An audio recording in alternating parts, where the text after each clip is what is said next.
Yo, what's going on? It's time. Theory review. Oh, that's my audio recording. There you go. Theory review. Yeah. New emoji. Bald hidden.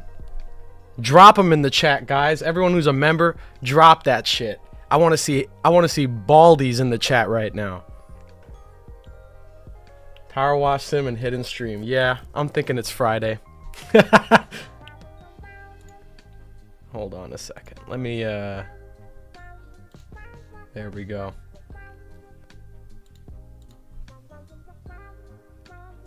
Adjust the audio a little bit. I'm using wired headphones today. The only reason is I could wear this hat, because now that I'm bald, I can actually, this hat fits on my head now.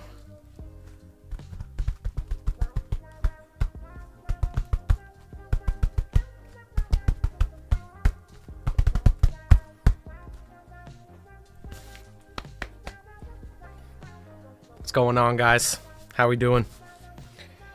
All right, time to check in with my accountability buddies here. Let's see. Gotta do a little bit of checking real quick.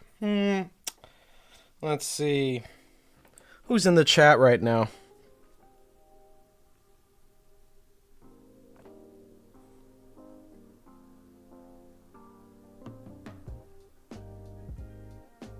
Actually, don't see many people who have who are on the accountability list that are here. Hold up.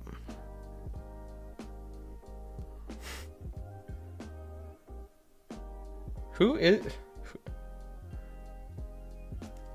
All right, let me let people roll in then, so I can see some of the names. Cause I only have this. I don't have that many people on here. What's going on, Parvision? Yo. What's up, Kavatica? Yo, what's poppin'? Who is Ray? Matrix Maddie. Isn't it like 7 a.m. in Japan? Someone in here that's in Japan right now?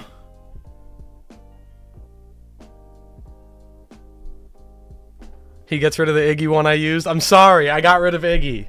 I'm sorry, Moog. I know that some people use that one, but it's like the only, I feel like it's like the only one that I have that's not directly One Piece related in some way. I guess the Askeladd one, but we read Vinland on the channel.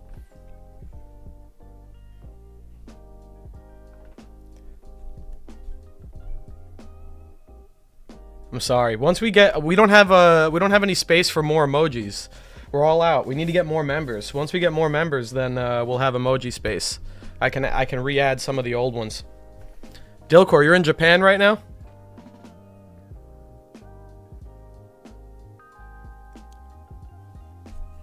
What's good, Great Green Demon? Here, Green 360 asked, where can I buy a straw hat like yours? It looks really cool. Oh, thank you. This also got the buggy. It got the 3 buggy slashes. You know that in remember in Orangetown when Buggy's knives went through the hat? It even has that on the top. You can't really see with the lighting, but you can kind of see. They're like stitched up, like Nami stitched them up. I got this in Japan. I got this in the Jump store. Or no, I got this in the Mugiwara store in Japan. This hat's dope. Really small though. It doesn't really fit. Even without my hair, it barely fits on my fat head. But we're making it work. Look at this. I look like a farmer. Yeah, guys. So I actually just got done watering my crops. I took the tractor out for a little ride. And here I am. I'm back in my house. I'm reviewing One Piece theories. Abdul Makid said, love the theories, man. Yo, thank you, bro. Thank you. Yeah, I hope you guys have gotten hyped for the new video that's coming out. So I know I posted about it. Some people were expecting, like, I guess I've built the expectation that I'm like a theory guy. So some people were like, oh, I can't wait for the new theory. I don't want to set people up for disappointment. It is not a theory like a, you know, all my other videos are like these extensive in-depth theories all around one central theory, one central concept. This one's not like that. This is more of an analysis. And I'm going to have theories sprinkled in the analysis to help explain things, like what I think the explanation is for certain details in the story. But it's not, it's more of an analysis video than a theory video. So you know, go in expecting that, and I think you'll enjoy it. It is really an in-depth video. It's going to be like an hour, 10 minutes at least, maybe an hour. It might be an hour 20. It's a long fucking video. It's probably the longest video I've made on this channel. I guess aside from my One Piece live action review, but that was kind of just a recording of me sharing my thoughts. This is an hour and a half almost, or like, I keep raising the time. It's like an hour, like 10, hour 20 of like scripted material. So yeah, it's gonna be good. It's gonna be good. It is gonna be a good one. I got a lot of juicy bits in there. I think you guys will appreciate some good. The little theories I put in there, I think you guys will like, because I haven't shared these ideas on the channel before. And someone is asking me in the comments what the video is going to be about. One word, and I'll give you the answer. One word answer: ships. So think One Piece shipping. One Piece, no, not shipping. Think One Piece ships. So I'm not talking about Frobin or what is the Sanji Zoro ship called? Zanji? Is it Zanji? Yeah, I'm not doing that shit.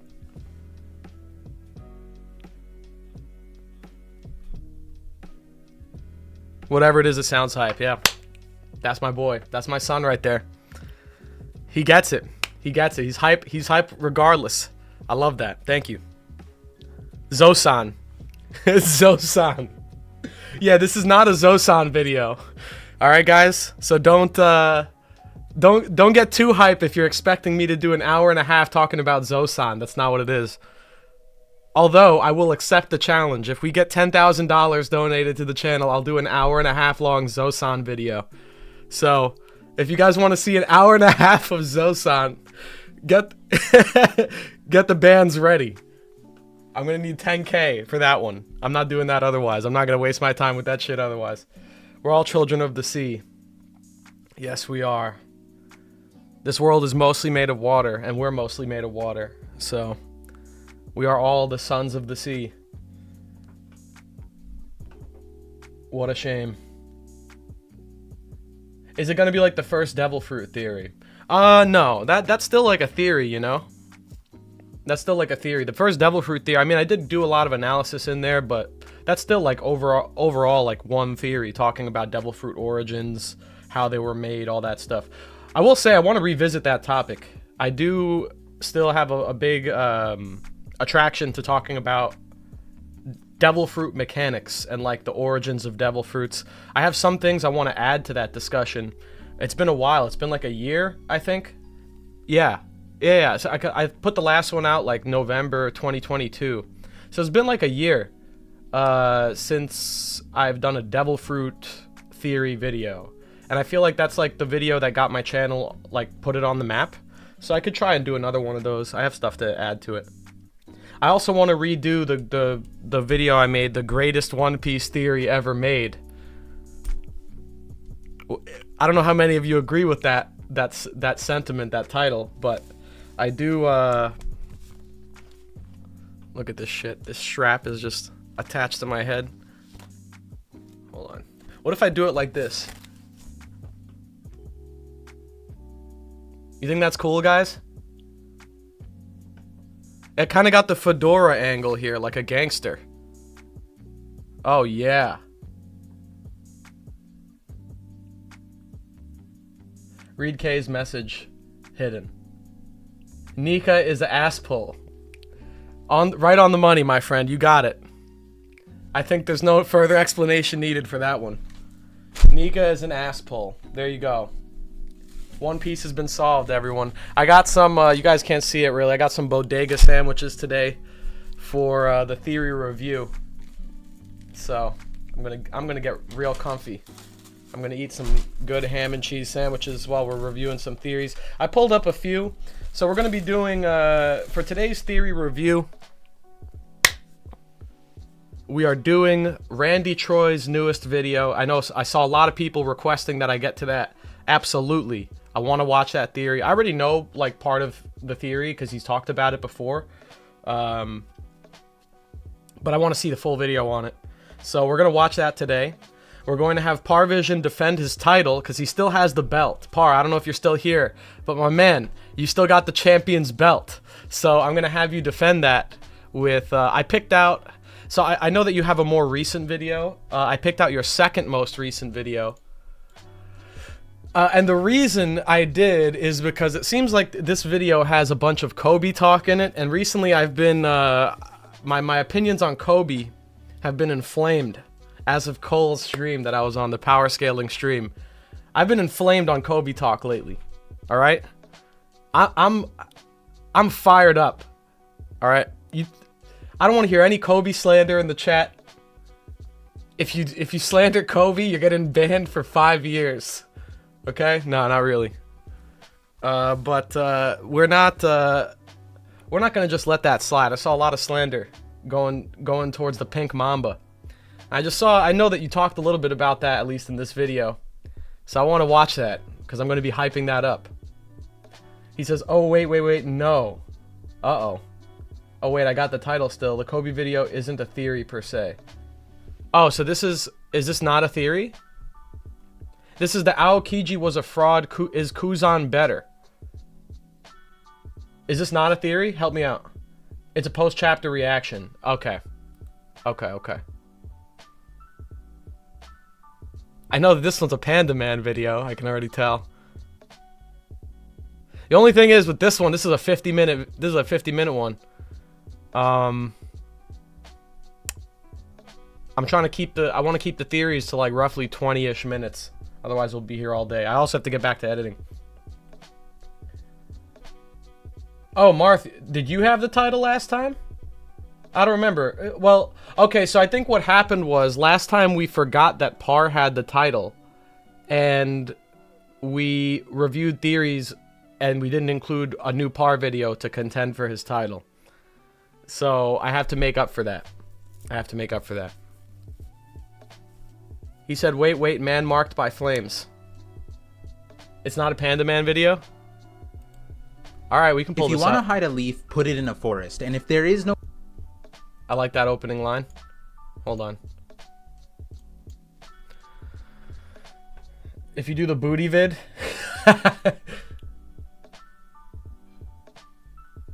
Hold on.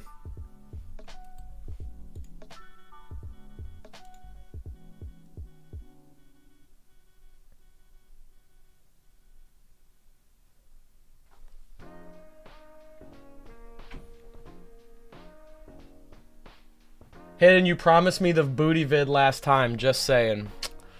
Alright, guys. You know I'm a softie. You know I can't turn down something like that. You guys are hitting me where it hurts.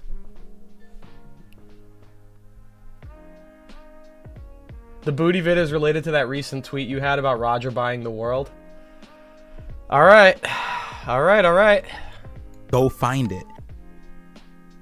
We're gonna watch this one on like 2x speed, I think, though. But we'll do the booty vid. As requested by popular demand. Got Nami's feet on my screen here. Got feet pics from Nami. I love this. I want to know what the message was like when you commissioned this.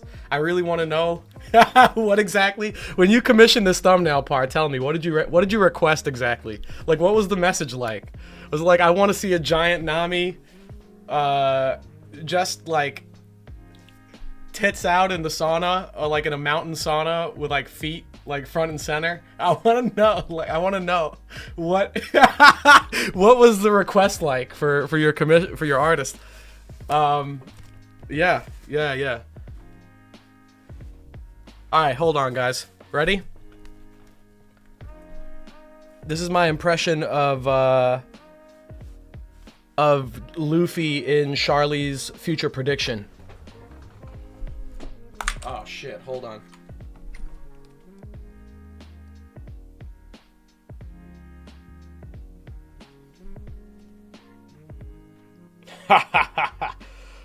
I'm gonna destroy Fishman Island. Gear 6. Gear Death.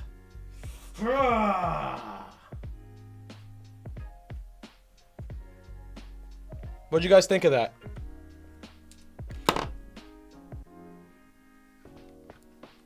You guys think that was sick? I gotta be honest, I think Gear 5 is too silly. What we need is Gear 6, Gear Death. Gear 666 Death. Evil Luffy power up.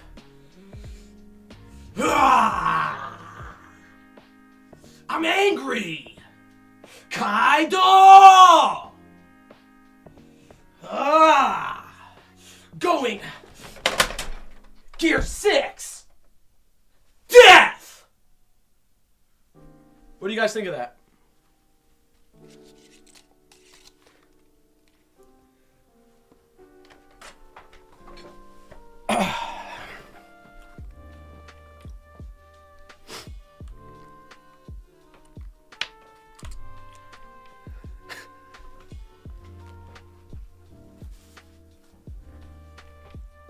I'm letting out my demons before we get to the theories. You'll pay for this, Kizaru! Kizaru! Lucci, you hurt Zoro? Gum Gum! Death Pistol! Oops. My bad, I knocked out over my shit. 1 second.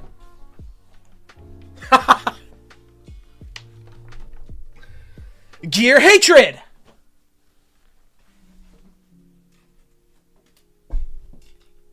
Oh, shit. I made a mess back here. My wife, I feel so bad. I hope she's not watching right now. My wife got me, I built this for my birthday. A nice little replica of my bartender character. It even says the Hidden Island on the bottom there. Lovely gift. Unfortunately, I put it next to my camera and it accidentally knocked over. But it's okay. It's Legos.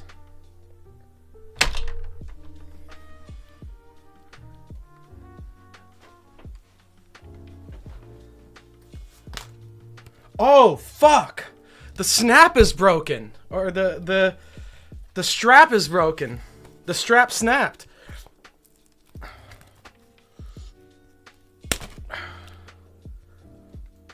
Now it's fixed.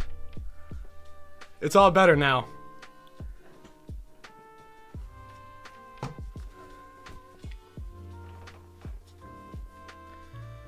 All right, guys. I think we're ready for some. I think we're ready for some theories today.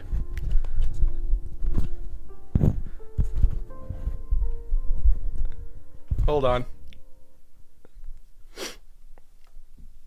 All right, guys. You ready? I'm not even drunk. You guys are asking if I'm drunk. I'm just in a good mood. I'm just in a good mood. This is how we do it around here. On a Friday. Who's in the chat? Let's see. I gotta check up on this accountability list. I think maybe Partha wasn't here. Partha, did you want to be on the accountability list? I feel like you had one on the. You were on the board last time.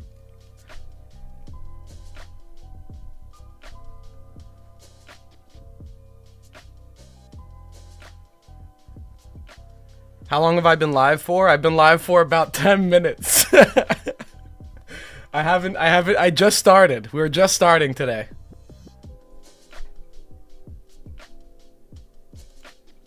The Final Storm sent $5 super chat saying, see how episode 1100 is confirmed to be Luffy versus Lucci. I think it's a good shot to add the CP9 cover story with a Water 7 recap 1 week before 1100 debuts.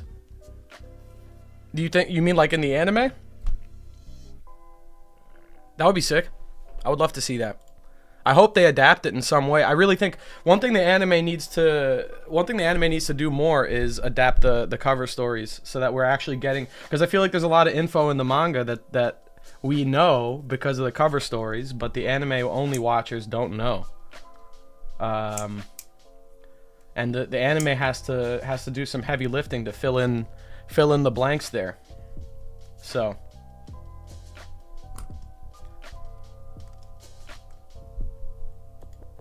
I don't know how the best way to do it is to do like a dedicated episode, or when they get to the moment where it's necessary to know the info, they're gonna do like a little short flashback or some shit. I feel like that's the way they're probably gonna handle it.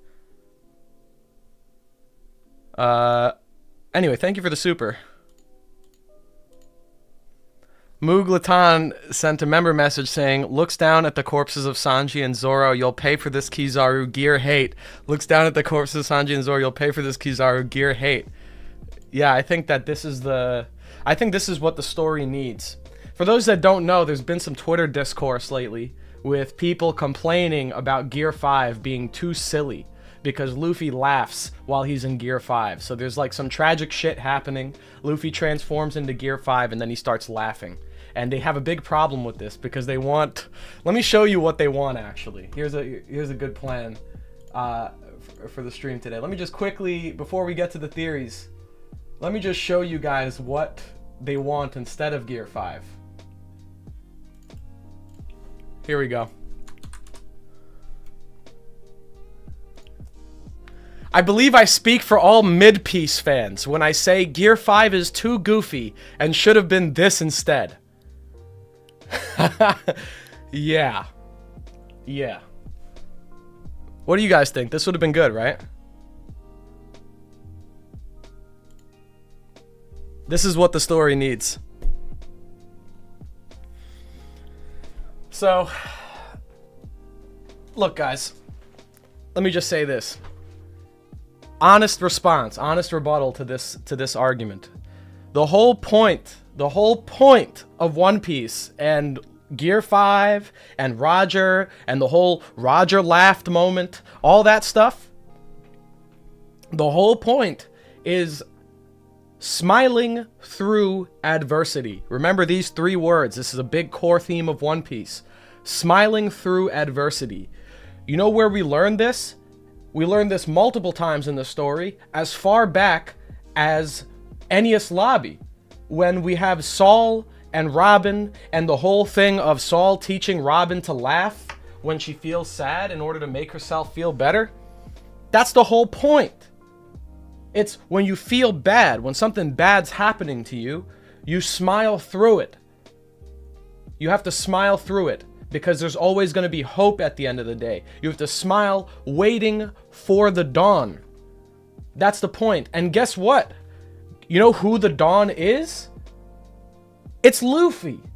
So of course, Luffy in his ultimate transformation is going to represent the dawn, the hopeful dawn. He's going to be smiling. He's going to be bringing happiness to everyone and defeat the people that are causing your misery and misfortune. That's the whole point of Joy Boy. Imagine if Luffy had the powers of Joy Boy and he was angry the whole time. Just think of how stupid that is. You're Joy Boy. It's the whole point. So anyway, I'm just going to put that out there. Smiling through adversity is a core theme of One Piece. Laughing through adversity. That's the whole point of this, or not of this, of Gear 5. Okay? So let's get that out of the way. Gear 5 is fine.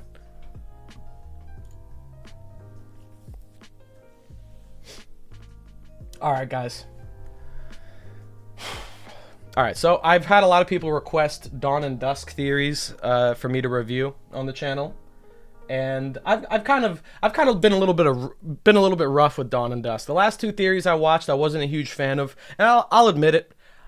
I was a little bit rough. Maybe I was a little bit too critical. You know, maybe the theories didn't make sense to me, but then again, I have a lot of dog shit theories. My theories aren't all good. I think if someone were to watch just those videos, they would think I suck at making One Piece theories, and they wouldn't be wrong. If I'm being totally honest, they wouldn't be wrong about that. But we're going to give Dawn and Dusk another shot. And we're going to do Devil Fruit will reveal the mysteries of the One Piece world. That's our first theory for today. We're going to do Devil Fruit will reveal the mysteries of the One Piece world by Dawn and Dusk. And then we're going to do Randy's Cross Guild theory video. And then we're going to end the stream with the title defense from Parvision, Goldie Rogers Treasure Solved. And whoever wins this theory review, on the next theory review, we're going to, because I know Marth, you're working on a new theory right now. So what we'll do, because you did win one of the previous ones. So this is what we're going to do, Marth. I think this is a good middle ground. Whoever wins today's theory review is going to go against you next theory review, and then you're going to do title defense against the person with today's title, today's trophy. Okay, so we're going to do a ultimate showdown between the two best theories from week to week. That's how we're going to do it. New one's going to be over an hour. You sure about that? That's perfect, because whoever wins this one, I'm going to pick a long theory. We're only going to do 2 theories for the next one. It'll be your long one and their long one. And then we're going to just do it bang, bang, back to back, vote who wins. And we'll crown a new Emperor of the Sea or whatever. So, let's start with this one, everybody. Let me just make sure my recording's good for... Yeah, that's for you, Moog. You need the raw audio. I got you. I'm sure you're going to appreciate listening back to the raw audio with me screaming like a fucking banshee in the background and punching my monitor. I'm sure that's going to be really fun to edit. All right. Let's get to it. Vegapunk was astonished that Kuma, who was completely immobilized by the stop switch and no longer a living creature, came to Egghead to save Bonnie. What could astonish a scientific genius like Vegapunk is probably a non-scientific power, perhaps the power of love. He even believed in Sanji's Lady Radar. Kuma's actions can likely be explained by the concept of a soul. In fact, Vegapunk mentioned the existence of souls while studying Kuma's body. Despite being in a vegetative state, the fact that his paw pads are still present might be proof of this. We have already witnessed inanimate objects with supposed lack of will coming to save someone dear to them. It's the Going Merry. And it was Kuma who continued to protect the Sunny, inheriting the will of the Going Merry for 2 years. I think there is a close connection between the Buccaneer tribe and ships. Firstly, as a child, Kuma made a living by splitting wood and selling it. Afterward, Kuma became a pirate, and I believe the ship he used was likely built by his own hands. This suggests that he might have always had shipbuilding skills. What comes to mind here are the words of the Sea Kings. To fix it, the power of that clan is needed. Perhaps the Buccaneer tribe was... I just want to say I'm also sure, Moog, when you have to edit this audio and you have to listen to me chewing on a sandwich for like 30 minutes straight, I'm sure that's also going to be a fun time. So when I send you that, that's... God bless you, man. Yo, Hidden, how excited are you for the Trafalgar D Water Law episode? I'm pretty excited. I know that Eric Torlado from the Red Force podcast is animating on that, so I'm excited to see his work. It sounds like this episode is going to be an all-star production, so that sounds like it's going to be great. I'm going to watch it. I usually don't watch the anime anymore, but whenever there's like a big hype episode, I watch it. So was the clan that built Noah. By the way, Neptune also mentions Noah's shipbuilding technology, but there are versions with incorrect translations, so I'll show you the correct one. He says the technology behind Noah's construction is a mystery.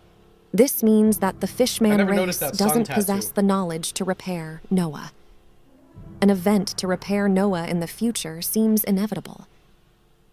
And where did Bonnie want to go with Kuma? Fishman Island. okay. If Kuma's soul completely died, his devil fruit power would likely reside in the tangerine trees of the Sunny. However, if Kuma somehow survives and leaves Egghead, he might head to Fishman Island with Bonnie.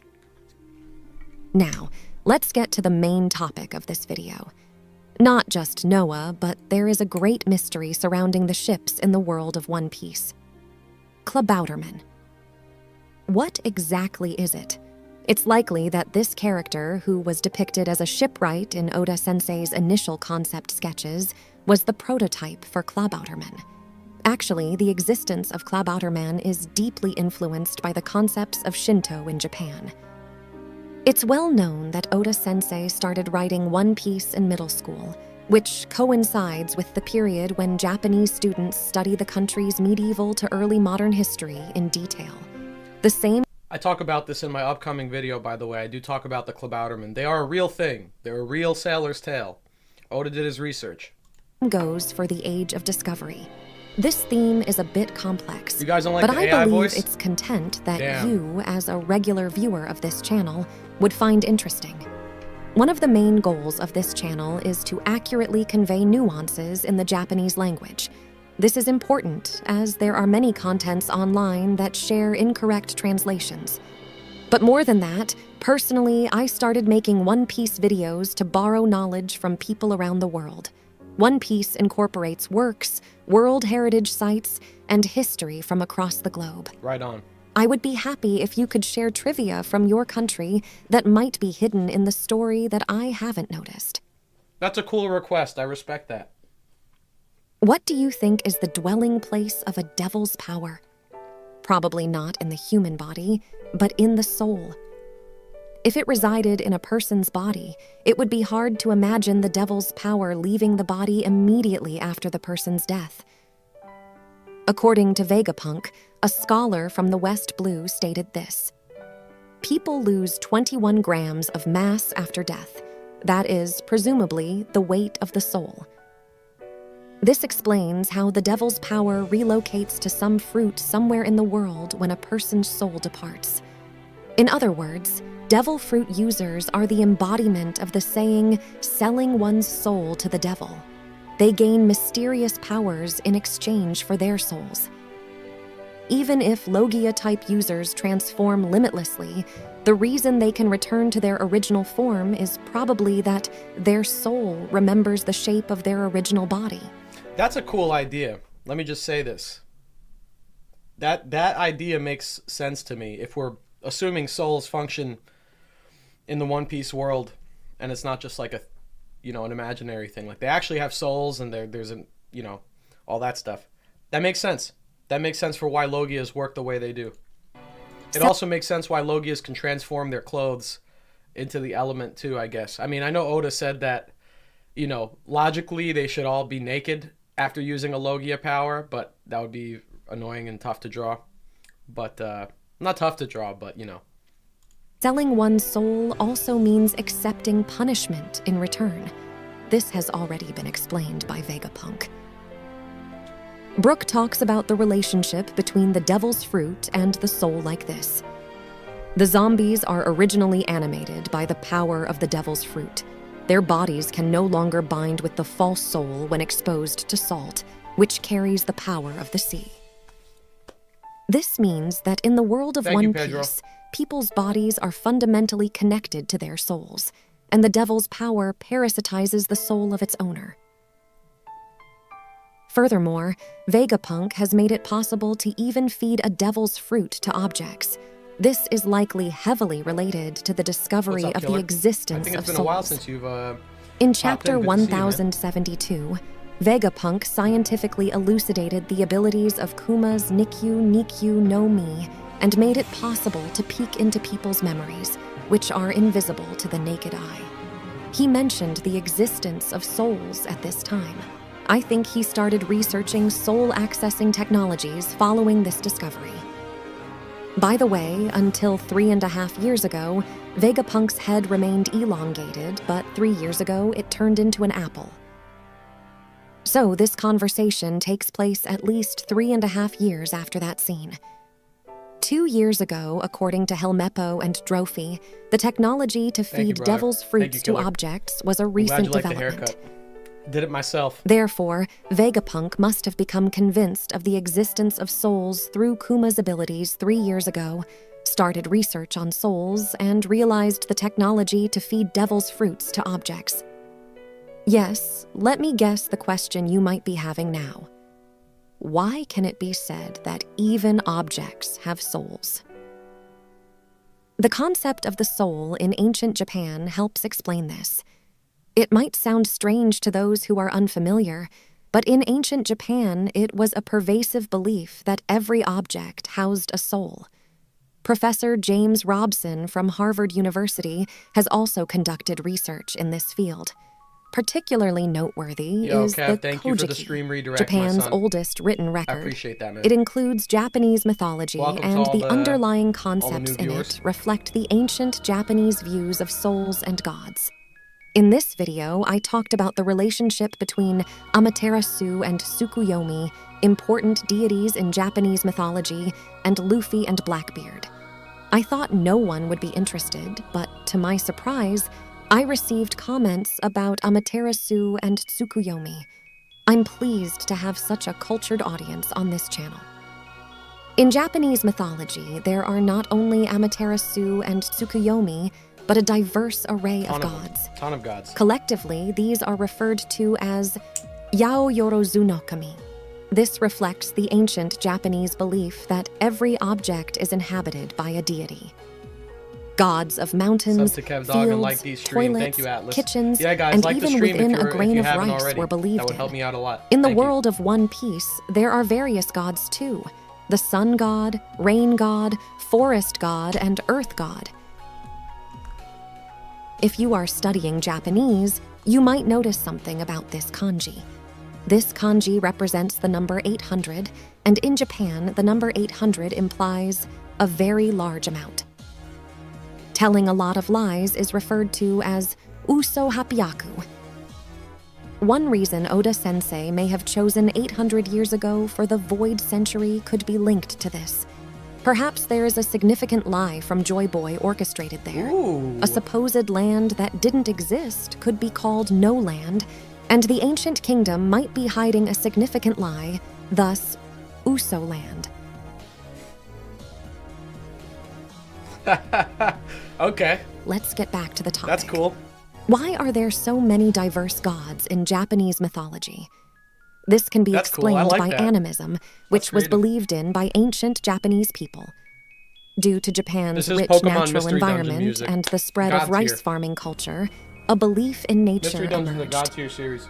In Shinto, nature is considered alive, and mountains, rivers, and trees are not merely parts of nature, but are believed to possess a kind of soul. In fact, in some areas of Japan, there were trees that could not be cut down because they were believed to be inhabited by gods. You might be reminded of this scene from the Sky Island arc right now. Oh, yeah. Okay. This belief is also influenced by It's Scarlet frequent Violet natural music? disasters in Japan. Oh, you're such right. as This is the music that plays when you're in the future area, right? Or like depends on the version. But when you're in area, was it Area 0 or whatever, with all like the futuristic or prehistoric Pokemon? You're right. That's my bad. It sounds like Mystery Dungeon music though. It is a vibe. earthquakes, It is a vibe. tsunamis, and typhoons. Although science can now explain these phenomena, ancient people living in Japan thought of them as punishments for not cherishing nature. In contrast, in the world of One Piece, devil fruit users who have sold their souls to gain devil's powers are disliked by the sea, the mother of nature, as a punishment for obtaining unnatural powers.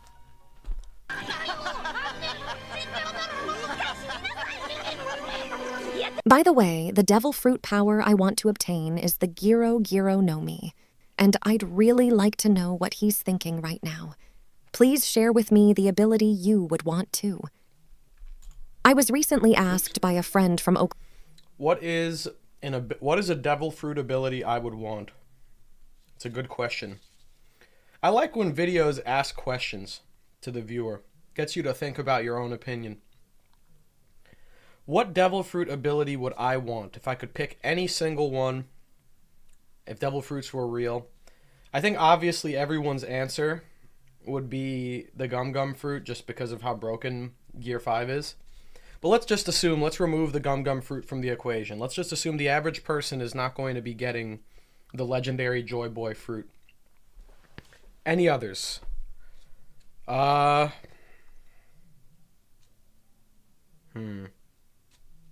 few good options. The Gura Gura no Mi is up there. I don't know how many practical uses the Gura Gura would have. So unless I was trying to like take over the world or something, I can't imagine it would be the most useful fruit, but it's damn cool.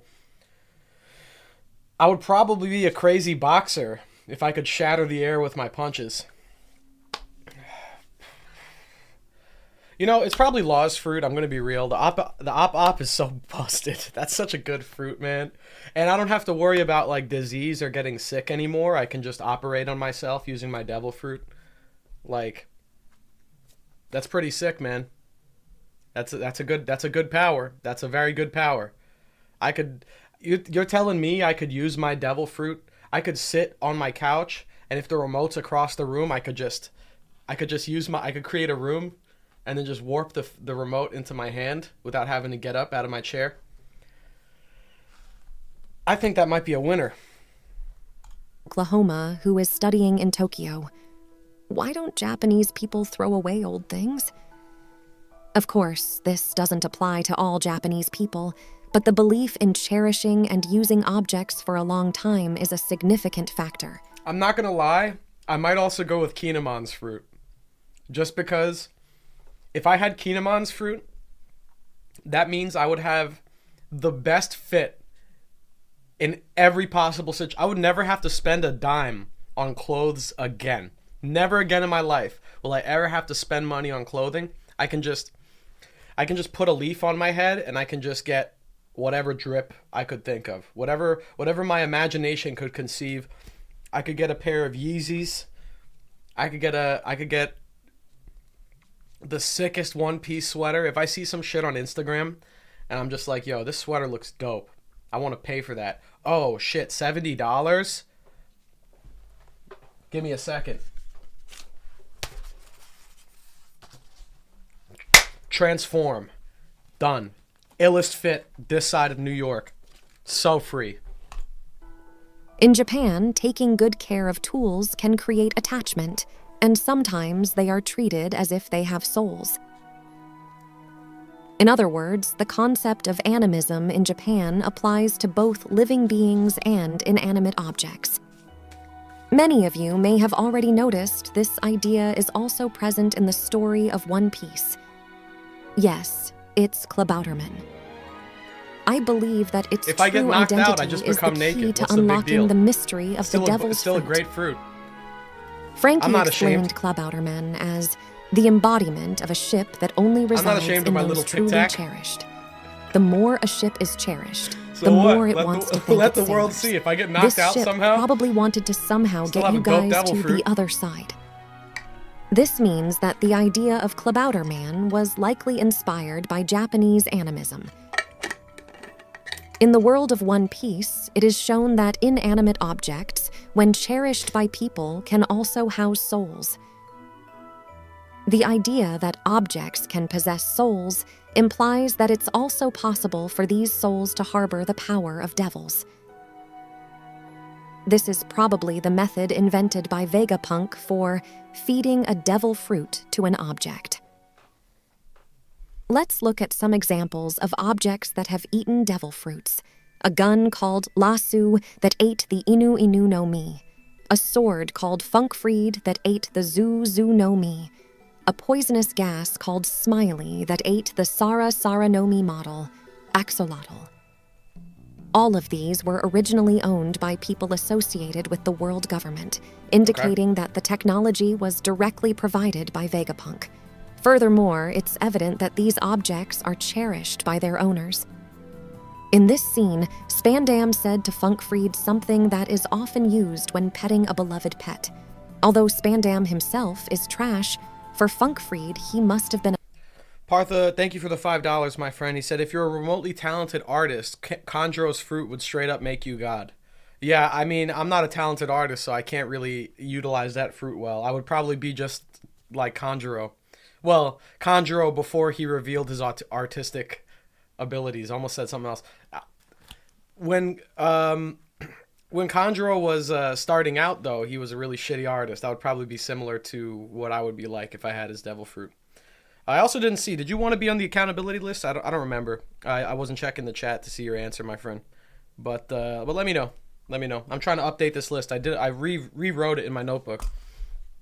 a master who cherished it for a long time. However, there is still another example. A teapot called Bunbuku, that ate the Inu Inu no Mi model, Tanuki. Wano country is an isolationist nation not affiliated with the world government. Why was Let me know Hitetsu able to what use your a goal is. technology I have to write supposedly that down. invented by Vegapunk? I believe that, like the techniques for creating poneglyphs and the ancient script, the technology of feeding devil fruits to objects was also passed down to the Kozuki family. His real identity is Sukiyaki, a descendant of the Kozuki family. The Kozuki family inherited the skills of stonemasonry and were the ones who created the poneglyphs.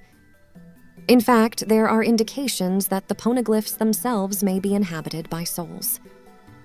I do like that idea. Roger was able to hear the voices of the poneglyphs. Why do you think that is?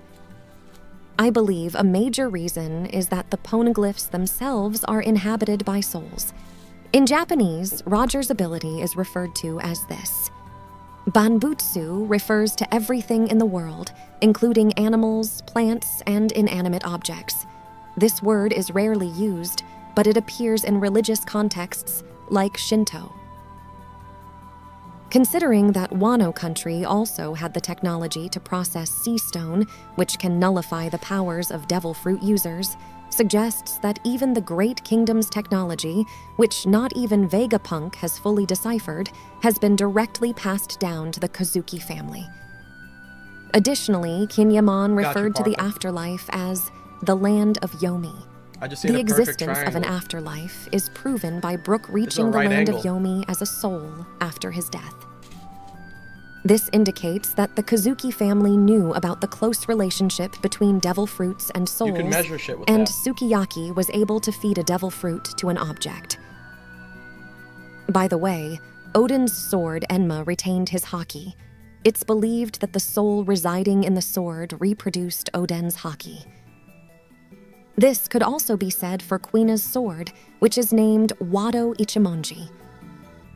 In Japan, there is the Japanese-era names, which change with each emperor. The era when the Kojiki was created was called Wado. Furthermore, there is another interesting scene related to the devil fruits. It's the scene where Smiley becomes Shinokuni. Smiley died as it transformed into gas after eating a giant candy. There's no explanation for this phenomenon yet, but I think this candy contained a substance that could grant abilities without eating a devil fruit.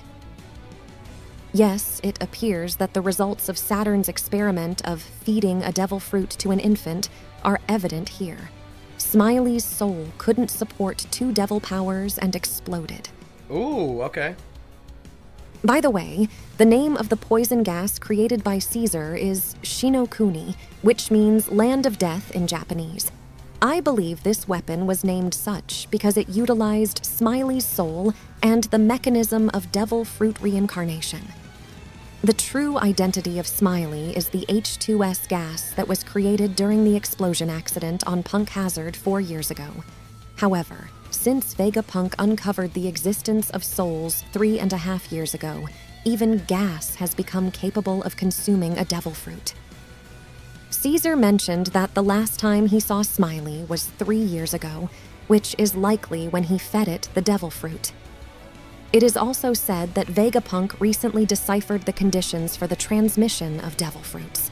This means that by feeding another devil fruit power to Smiley, Caesar could turn it back into gas, recover the devil fruit, and then feed it to the gas again to recreate Smiley. That's why he said this. Interesting. From I all like these that. points, I also I gotta say, I appreciate when videos do timelines like this. Like when you actually lay out a timeline and you put events on the timeline. I feel like that's something I should be doing more, because there's a lot of times I do talk about like when stuff happened in the story, and I just think it would be easier to illustrate my points with a concrete timeline on the screen to explain the order of events. I like that. transmission of devil fruits. This means that by feeding another devil fruit power to Smiley, Caesar could turn it back into gas, recover the devil fruit, and then feed it to the gas again to recreate Smiley. That's why he said this. From all these points, it seems that the power of the devil resides in the soul, and even objects can develop souls when cherished by someone, making it possible to bestow devil fruits upon them. Based on this hypothesis, the mystery surrounding this character comes to light. Marshall D. Teach. The reason he was able to obtain 2 abilities probably doesn't need further explanation.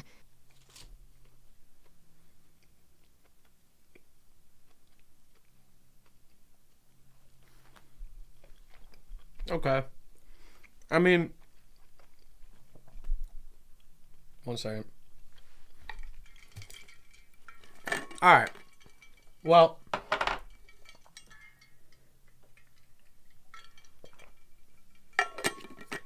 the theory was, I can't say there was like one concrete idea for the video that was being proven. It was just kind of like a dissection of what makes devil fruits tick. And I appreciate that. That's fun.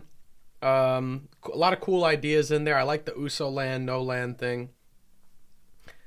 I'm not exactly sure. I might have to go back how that connects to the whole souls and where souls reside, and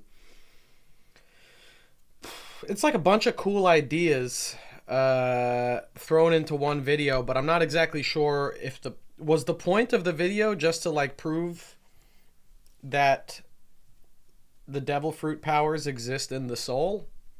Because I feel like that's kind of implied already, right? Especially as of that one Vegapunk chapter. The Vegapunk chapter is like, yeah, the soul is real, etc. I feel like we already know that. And then with Blackbeard, this kind of just like the theory that Blackbeard has multiple souls, or it's like multiple people inside his body. We've heard that so much. We've heard that so many times. And if that was the conclusion to be reached at the end of this video, I don't know. I mean, I guess it's possible. It's possible he has multiple souls inside of him. I'm not entirely sold on that yet. I'm personally a believer of the idea that when they said it's not him, it's them, they were referring to the fact that he has a whole crew there with him on the island.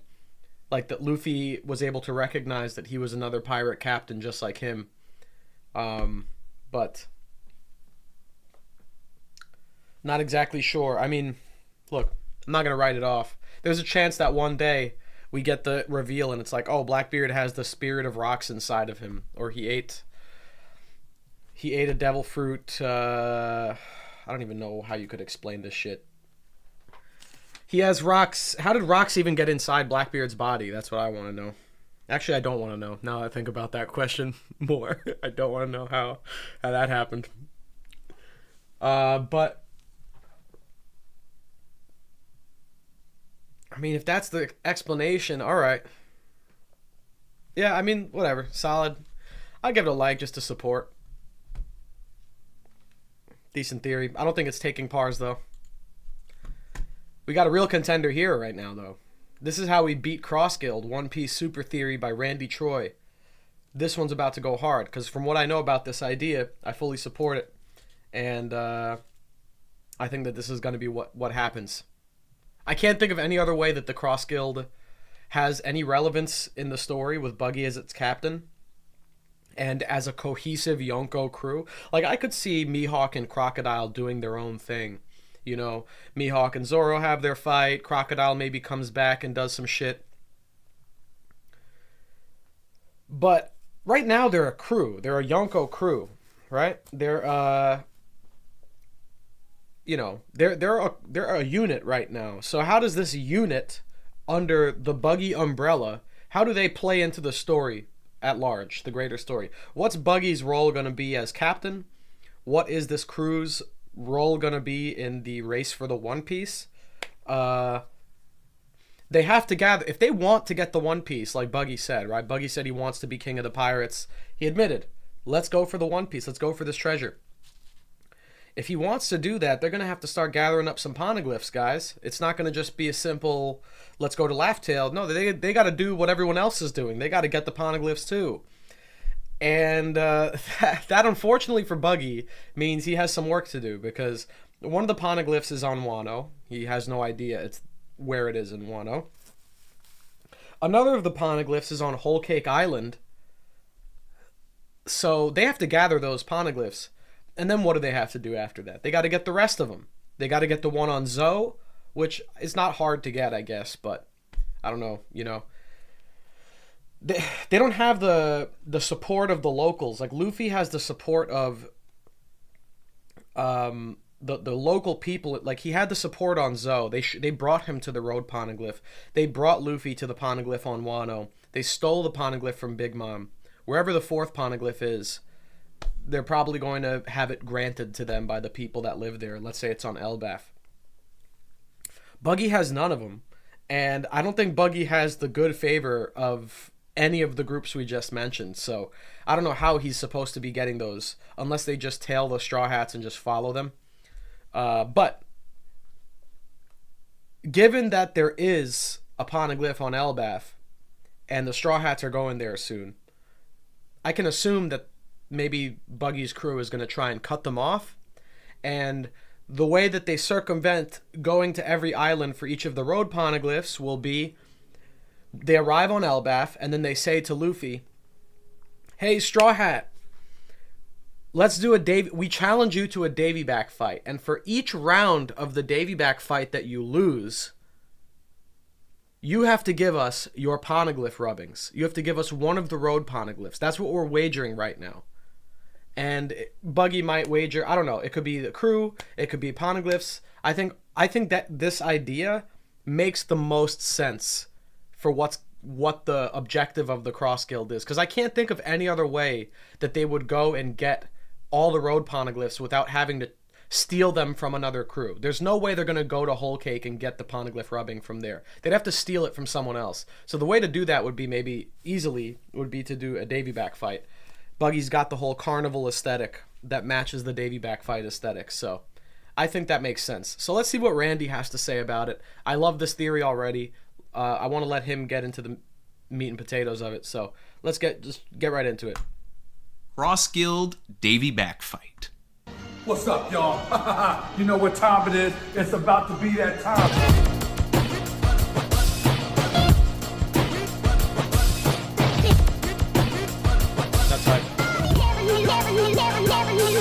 Most would argue that Blackbeard, outside of Luffy, is the closest to getting the One Piece, that he will be Luffy's main opposition at Laugh Tale. But I'm willing to argue that Buggy is actually the closest outside of Luffy. And that may sound like a joke, but legitimately, Buggy is one of, if not Oda's favorite character in the entire series. That's a good point, K-Maya. Because Buggy was in Roger's crew, maybe he just remembers how to get to Laugh Tale.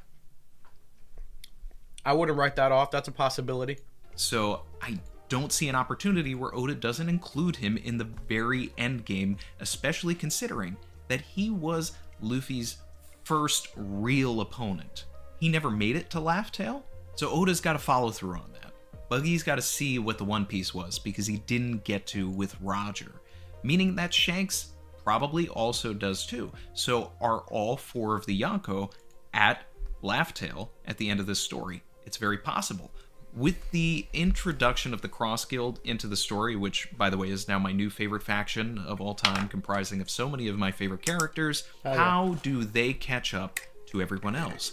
Blackbeard and Shanks both have a leg up on the Cross Guild by having rubbings that will lead them to Laugh Tale. They may not have all four, but they've got a leg up, meaning that the Cross Guild has to catch up. And how better to do that than a Davy backfight against the Straw Hats? And maybe by the end of this video I'll convince you too, but first, like, comment, subscribe if you are feeling the vibe.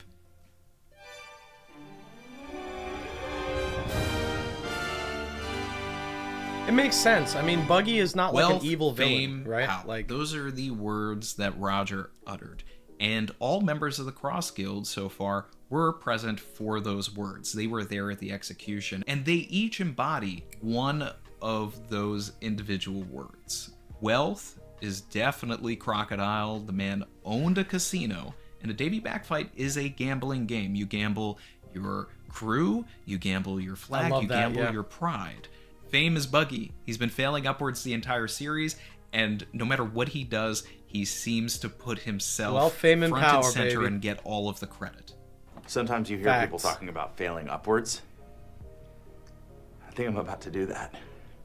And power is Mihawk, the world's strongest swordsman. How could he not be the embodiment of that strength? And what if a cross-guild Davy backfight is how Zoro steals that title from him? More on that. A cross-guild Davy backfight is the perfect way to have Buggy be a threat, The world's without strongest being fraud. a physically imposing threat. He can utilize his crew of circus performers to play circus games.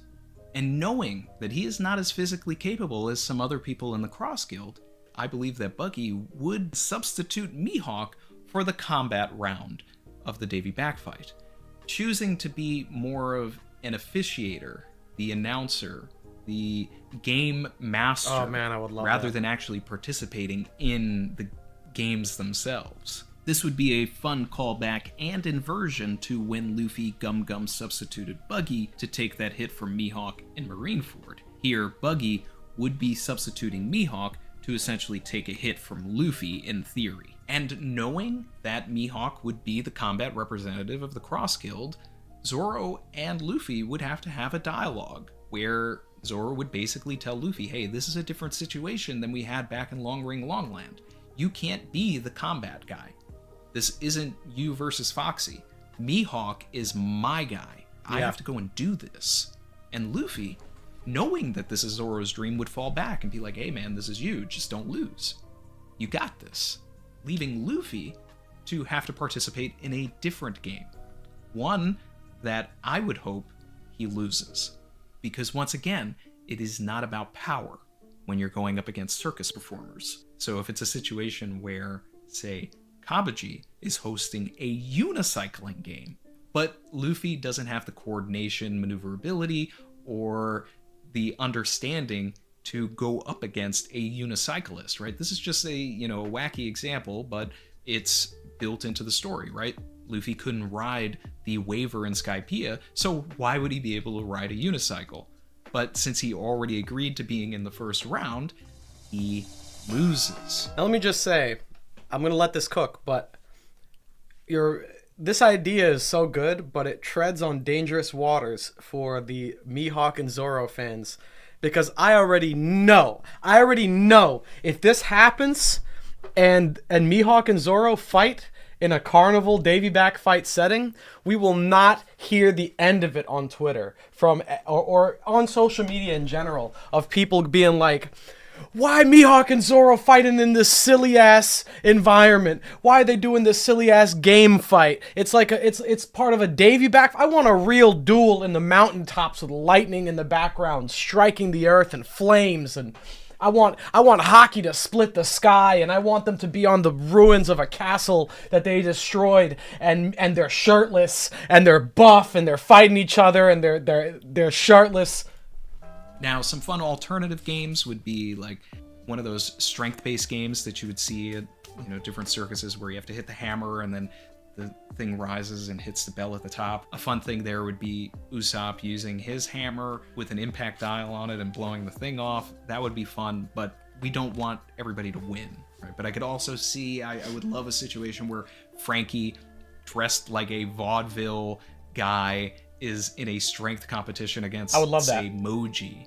These are fun little elements and things that could happen, but for this construction of the way that I'm making the Cross Guild Davy backfight, I'm saying unicycle battle against Kabaji, and Luffy loses.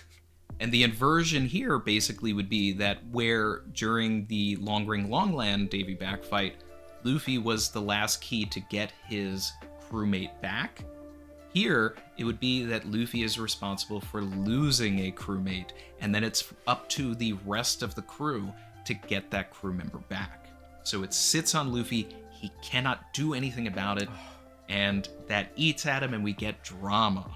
And why would it be A important for Luffy cartoony to fight lose? between Gear 5 Luffy and Because Buggy. The Cross Just doing Guild cartoony shit needs would be to so steal good. a member of our crew, right?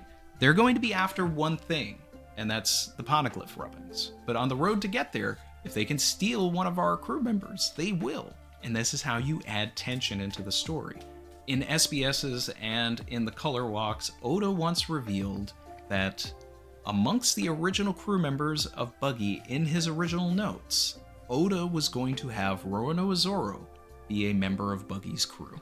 I would love to see a reference and callback to that, which is also in the thumbnail of this video, so you already probably knew where I was going with this. But if Buggy chooses Zoro to be the first character that he takes, there's actually a galaxy-brained reason for this as well that is built into the original Davy Back fight. When Zoro and Sanji won the Groggy Ring, there was murmuring and everybody was saying, hey Luffy, just pick Foxy, because then you don't have to fight him, we already win, we get Chopper back automatically. But Oda doesn't want Luffy to cheat, and Luffy doesn't want Foxy on his crew. So he goes and he has the third act battle anyway. He just grabs Chopper. He's like, I'll win this no matter what. But Buggy's built differently. If he knows that Zoro is going to go up against Mihawk in the combat round, Buggy will choose Zoro to make sure that all he needs to do at that point is win the Groggy Ring in the second round, and then by default, Mihawk wins. Over and done with. And harping on this and the drama of it all, right? What happened during the Davy Back fight when Chopper was taken? Zoro had this great speech yelling at Chopper, telling him to be a man and stop complaining about leaving the crew and being a part of another crew. He set out on this journey, he made his own choices, and he has to live with them. So, in this instance, Zoro would say nothing and would just go and join, leaving it in the hands of his crew to get him back. There's no sense in complaining. To go deeper, not only was Zoro intended to be on Buggy's crew, he was intended to be Buggy's specific bodyguard. So it would be really interesting to see that come into play. Imagine a scenario where Luffy is upset with Buggy taking Zoro and tries to pick a fight with Buggy. And then without skipping a beat, Zoro goes to defend his new captain, sort of echoing the idea of what he was yelling at Chopper about in the first place, like, hey, you're a part of that crew now, so you need to embrace that. Zoro doing this is also a big brain way for him to explain to the crew without words how serious this is and kick them into gear to get him back. It would be a fun way to get a few quick blows between Luffy and Zoro for all the power scalers before Nami or somebody else steps in and reminds them that they have to get to the Groggy Ring. Now, the fun part of this is the Groggy Ring. This is an opportunity to platform the weakling trio. Now, in the original construction of the Davy Back fight, the Groggy Ring was supposed to be Zoro, Sanji, and Chopper. Chopper was taken, so that's why it was a 2-on-3. In this, I would want it to be a 3-on-3 battle, but it really is Usopp, Nami, and Chopper, because the people that I would want... Guys, just don't even bother with soloing. He's just saying I'm lazy because I'm reacting to other theory videos. I'm just shedding light on theories that people are making, hopefully giving them more exposure. It's just a fun stream, man. We've been doing this for years. So it's okay. Don't worry about him. He just doesn't understand. He's probably new to the channel. But yeah. Soloing. Don't take it too seriously, man. Just have a good time. Chill out and have a good time. Them to fight are Alvida. I have a video in the works. So if you're looking for a new video out of the channel, it should be here in a few days. So look forward to that. 1 and Mr. 3, and in this version, I would have Mr. 3 and Chopper be the ball. There are so many fun things to do here because there is a danger level. Particularly Mr. 1 would be the most dangerous person to go up against, but Mr. 3 would create so many different obstacles like wax walls, wax duplicates, wax swords, all types of things that would prevent them from getting the ball into the other side, while trying to defend themselves against the dangers of Mr. 1.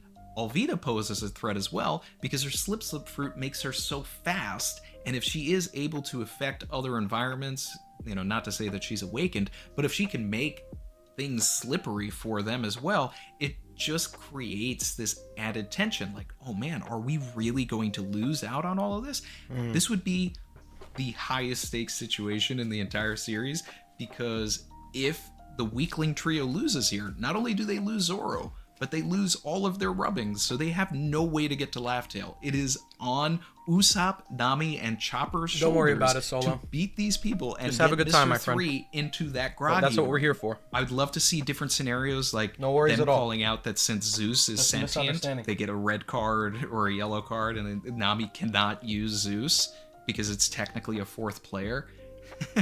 And then them calling out all of the wax duplicates that Mr. 3 would make, but saying, hey, they're not sentient, so it's okay.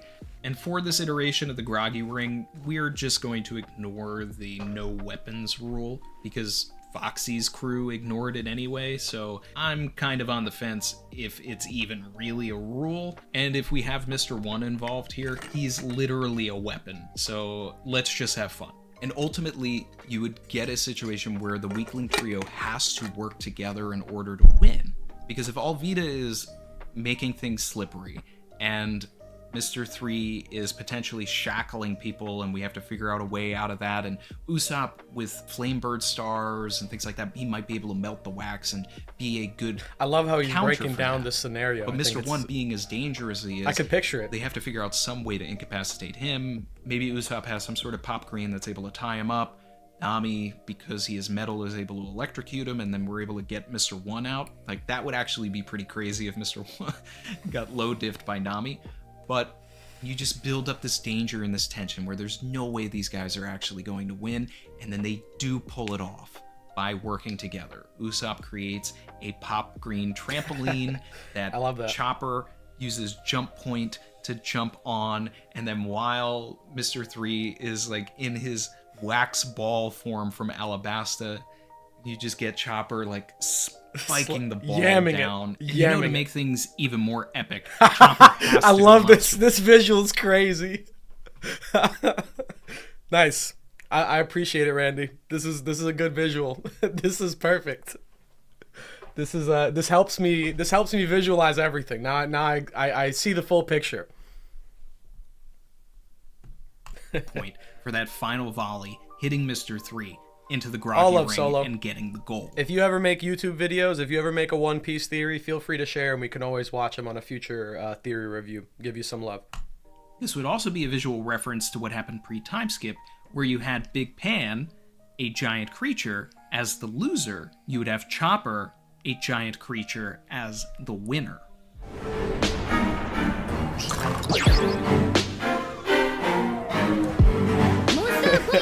Now we're thinking with portals.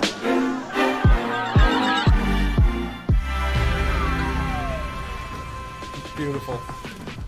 It allows the weakling trio to be responsible for everybody still being able to get to Laugh Tale and reuniting the crew. Reaffirming that Luffy put together an amazing team of people, and that it's not just on his shoulders. He chose people that he truly can rely on, freeing Zoro to come back to the crew and compete in the combat against Mihawk, and still keeping the highest stakes in the series, because not only will Zoro become the world's greatest swordsman if he wins this, if he loses this, they cannot get to Laugh Tale.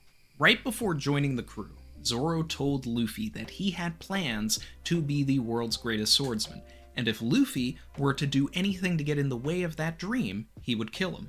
Luffy responded by saying if Zoro couldn't do something as small as become the world's greatest swordsman, Luffy would be embarrassed as well.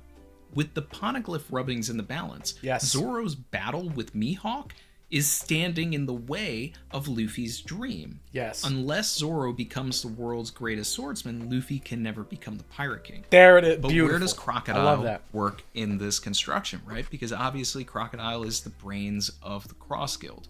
Well, the whole Davy Back fight would be a decoy for Crocodile to steal the rubbings anyway, because he doesn't believe that Buggy and his circus people are going to pull this off.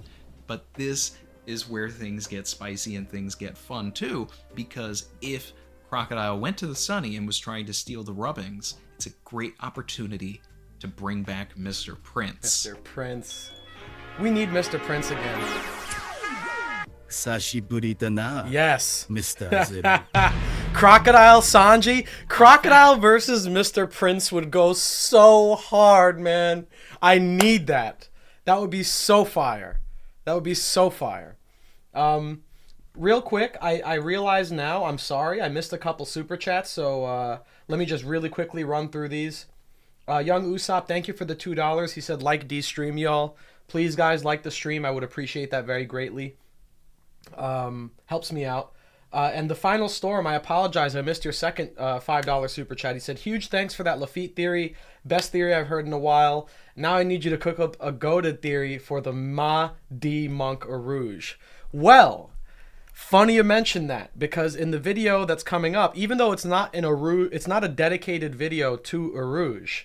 I'm going through ships, okay, in One Piece. That's all I'm going to say. There's a part of it where I talk about Arouge's ship, and man, I got a theory for you about Arouge. It's not a super in-depth one, but I think you'll appreciate that. So stay tuned for the video that's coming out in a couple days or so. Crocodile and Sanji have never met.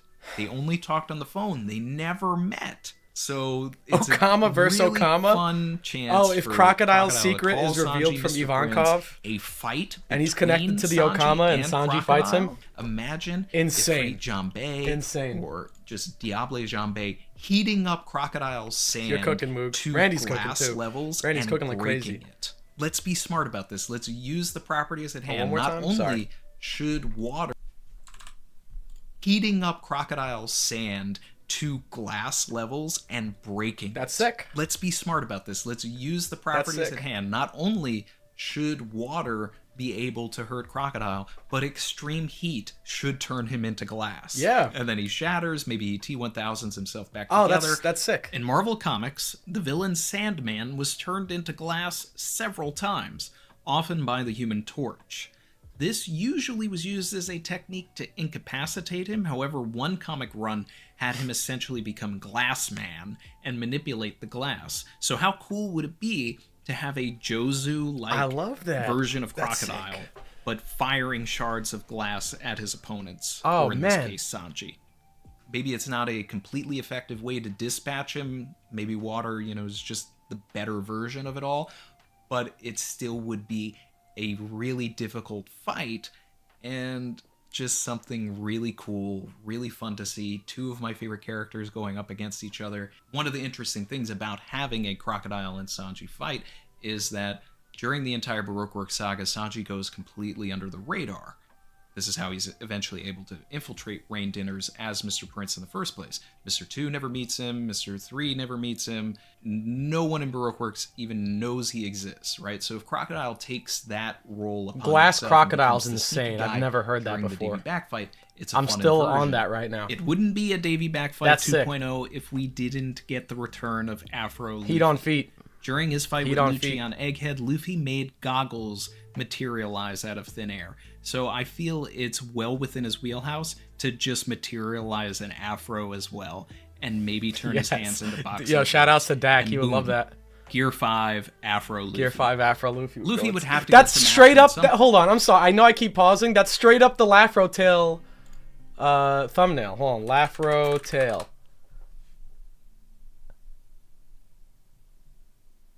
Yeah, we got that's the thumbnail. Gear 5 Afro Luffy. I want that. I want to see that. That would be so hype. Point, so a rematch against Buggy would be kind of fun, and if it brought back his most powerful transformation of all time, all the better. Especially if it gets interrupted by a third party entering the whole machinations here. Blackbeard shows up, Shanks shows up. Gear 5 Afro something Luffy, Glass leading us Crocodile. to Like, think of the Laugh Tale anyway. potential. Maybe we come to an agreement and they just come with us. I don't know. It's up to Oda to decide exactly how he wants the story to go, but there are so many fun ways for this to work, especially if Zoro does beat Mihawk here. Wow. Or Speaking of which, if things get interrupted by a third party like Blackbeard shows up, then that pushes the fight to have to happen between Zoro and Mihawk at Laugh Tale. Maybe I like that better, actually. Like, they start fighting, it's a great fight, but it gets put on pause, and they have to finish it at Laugh Tale. So now it's like, not only are we fighting to be the world's greatest swordsman, we're also fighting for the One Piece in general. And what would make this even easier for someone to interrupt this battle is if the entire Davy Back fight happens on Elbaf. We know that Elbaf is the next location that we're going to go after Egghead, theoretically, and one of Crocodile's big drives, going back to the Alabasta Saga, was Pluton. Right? Yep. He is very interested in the ancient weapons. So if there is information on Elbaf about the ancient weapons, then that also gets us the same effect. Whether or not Crocodile is actually going for the rubbings, maybe he is sneaking around Elbaf trying to find information on the ancient weapons, and that's where Sanji goes and has some sort of an interaction with him. Throughout the story, we have been getting hints that Caribou is going to be relaying information about the ancient weapons to someone. He has a contact. Oh, is Everybody Crocodile the theorizes contact? in the Occam's Razor is that he's going to tell Blackbeard this information. Right. But my pick has been Crocodile. I Ooh, want because Caribou. he's also like a mud. He's like a swamp human. He's a swamp Logia. So he's almost like the wet sand. Like the power kind of fits with Crocodile in a way. I'm down. I'm down. That's be a sick. spy for Crocodile. And this is further informed when you go back to those early notes. Just like Zoro originally being planned to be a part of Buggy's crew, coming out through SBS and color walk drawings and all of that, Oda drew what Mr. 10 from the Baroque works was originally supposed to look like. And you cannot tell me that that image doesn't look like a hypothetical. He's got the same shape. He's got the same jaw shape. The hair's kind of similar. Oh, okay. Randy's cooking. I like this one. I like this theory a lot. Hold on. I should have done this with the last video too, posted the link. But I'll do that after. If you guys are liking this theory so far, yo, go to this video. Please drop a like. Even leave a nice comment or something. I think Randy really cooked with this one. He definitely put work into this theory. He thinks about One Piece in a very, I think, like old school kind of way, where like he just has like these old school sensibilities about how Oda writes his story, and I love it. And it feels like it's just, he's cooking here. Go show some love to this video. This is great. This is one of my favorite theories I've heard. If Caribou this entire time, all the way back at Fishman Island, has been talking about Crocodile, the character that introduced us to the idea of ancient weapons, then we have a really full circle situation that feels right to me. It's a twist. It's not the obvious choice, but when you really think about it, it's the obvious choice. At the time of this video's release, the Cross Guild has only been introduced to anime onlys. So I'm going to get into some ideas and theories that involve manga spoilers from this point forward. I do not believe that Blackbeard and Shanks need anything from Luffy at this point. Blackbeard has already got the rubbings from Law, Shanks has the rubbings from Kid. Blackbeard has Pudding on his team, and through things that Big Mom has hinted at, if Pudding is to awaken her third eye, she should be able to read the poneglyphs. Now, we don't know what Shanks' deal is. Maybe he does need Robin, but a Davy Back fight against that group would only feel like an exhibition. Luffy being tested by Shanks. I'd rather them actually have a battle against Shanks' crew. That's how Luffy, in my mind, thinks of being a great pirate to Shanks anyway, is strength-based. Okay. And that's further emphasized by we only ever see Shanks talk about Luffy generally when he gets a bounty increase, because it's indicative of not only his strength, but his threat level to the world government. So that's what their relationship is. That's You're why right, Killer. He does follow the foundation. Is so fun, because there's more elements. That's what makes his theories and ideas for One Piece so captivating to me. He really understands They've announced that they are going to go after, like you said, the One the foundational Piece, elements of the story. They are very far behind. Now, I do expect the crew of the Cross Guild to expand and to include other warlords, especially Moria, by way of Perona. Perona may think that Mihawk will be able to protect them, so she may pull up to Empty Bluffs with Moria, and then you would have another person that was at Roger's execution with them there as a member of the Cross Guild. Doflamingo was also at the execution, so if we do get Impel Down 2.0, which seems to be heavily implied with Marco heading to Impel Down to break out Weevil, Doflamingo getting out at the same time isn't that far-fetched to me. So does Doflamingo and some of the Doflamingo family end up becoming a part of Cross Guild as well? And then we have Senor Pink and Gladius and some of these other characters going to Laugh-Tale as well. It's kind of funny, but it's a way to really amp up the end and throw some familiar faces and create a final war worthy of being called a final war. Not just on the Marine side and the world government side, but on the pirate side as well. And that's going to wrap things up, guys. The chances of none of this happening are way greater than any of it actually happening. But the goal today was to... I disagree respectfully, Randy. I think there's a pretty good chance of this happening, what you described. Maybe not 1-to-1, as you put it, but I think there's a pretty solid chance of this playing out. And also, let me just say, there's, like, if Moria and Doflamingo also become part of the Cross Guild, I mean, let's tie that idea in with the theory that Buggy was like Rox's kid or something, and the reason we haven't seen Rox's face is because Rox had a nose just like Buggy. So if we were to see Rox, we would immediately make the connection, oh, it's Buggy's dad, right? So that's why Oda hasn't been able to show us Rox this whole time. Like, he's like been afraid to show us his actual face, keeps teasing us. So if that's the case, if Buggy turns out to be Rox's son, and Buggy inadvertently, like without intending to, created a pirate crew in the form of the Cross Guild that had all the warlords in it. You had Doflamingo, Crocodile, Mihawk, Moria, maybe even Weevil, maybe even Boa. If you had all of the warlords in one crew, Buggy in a way created a force comparable to the Rocks Pirates in terms of threat. Because what are the Rocks Pirates? It's a group of, it was a pirate crew filled with all these super powerful dudes that went on to become emperors. Well, what is another, like, the emperors are one part of the balance of the world power. What's another part of the balance? The Shichibukai, the warlords. So if Rox's kid, like, just by fate, just by destiny, by pure happenstance, at some point in the future, managed to accidentally put a crew together of all the fucking warlords, I mean, that's it. That's in line. I mean, that's pretty much Rox 2.0 right there. More so than Blackbeard. I would be much more afraid of the Cross Guild than I am of the Blackbeard crew if it had all those guys on it. So I love that idea. Randy cooked here, man. Create, manufacture, fabricate a story that really gives so many characters that are underutilized and may end up underserviced by the end of the story.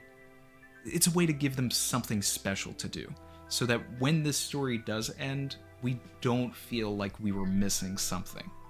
All of these side characters, these weaker characters, the characters that could be forgotten, they get a moment that really matters to the end game of the story. We wouldn't have been that able would to also get to mean Laugh-Tale if the Davy back fight the Weakling between Trio Luffy didn't and do Buggy this. would be we like wouldn't have been able a to weird get this if callback this to didn't Rox happen and Roger or that.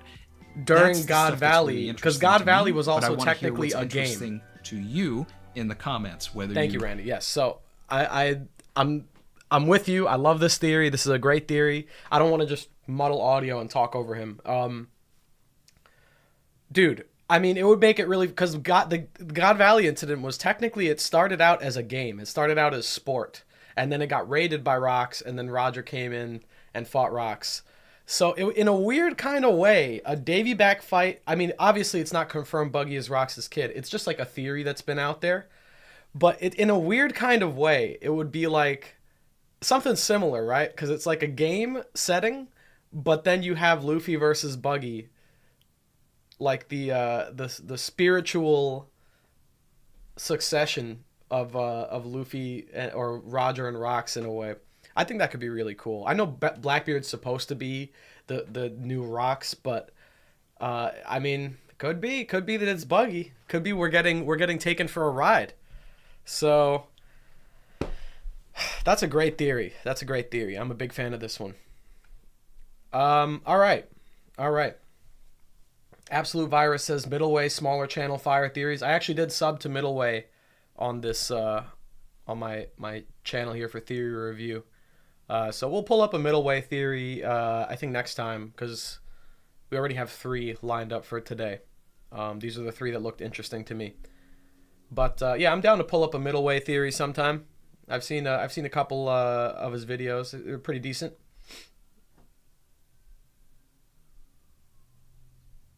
Dexter says, I'm too stoned to think. I'm going to tune out for a little while. Hope stream goes well until I get back. All right, man. Godspeed. Thank you for being here. All right, I saw a couple people pop into the chat real quick. Let me just... All right, so let me hit some people with accountability checks right now. Moog. How's your running been going, man? You been running? I know you told me that you wanted to start running more, get into shape. Let me know how you've been doing. Who else? Who else popped in? I think I saw Bailey. Bailey, how's the strength training going? You've been cooking? You got any new PRs to share with us?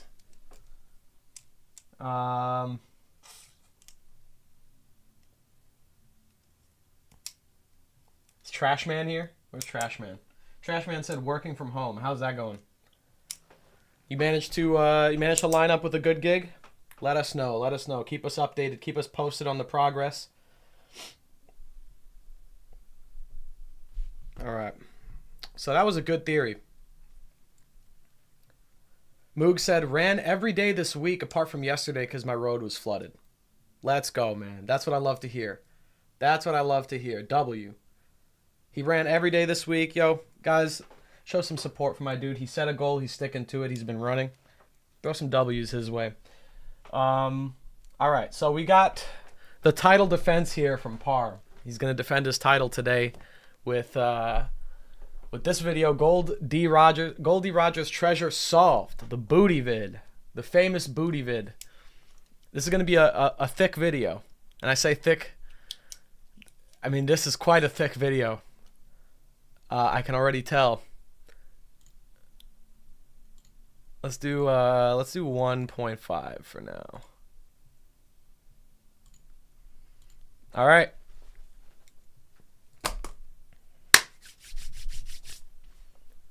Let's go. Goldie Rogers Treasure Solved. The defense from the champion of, or one of the 2 champions from the prior theory reviews, Parvision. He's about to cook for us. He's about to cook up a 5-star meal, guys. I hope you guys are still hungry. I hope you guys are still, your plates are empty, clean, ready for a new prime rib.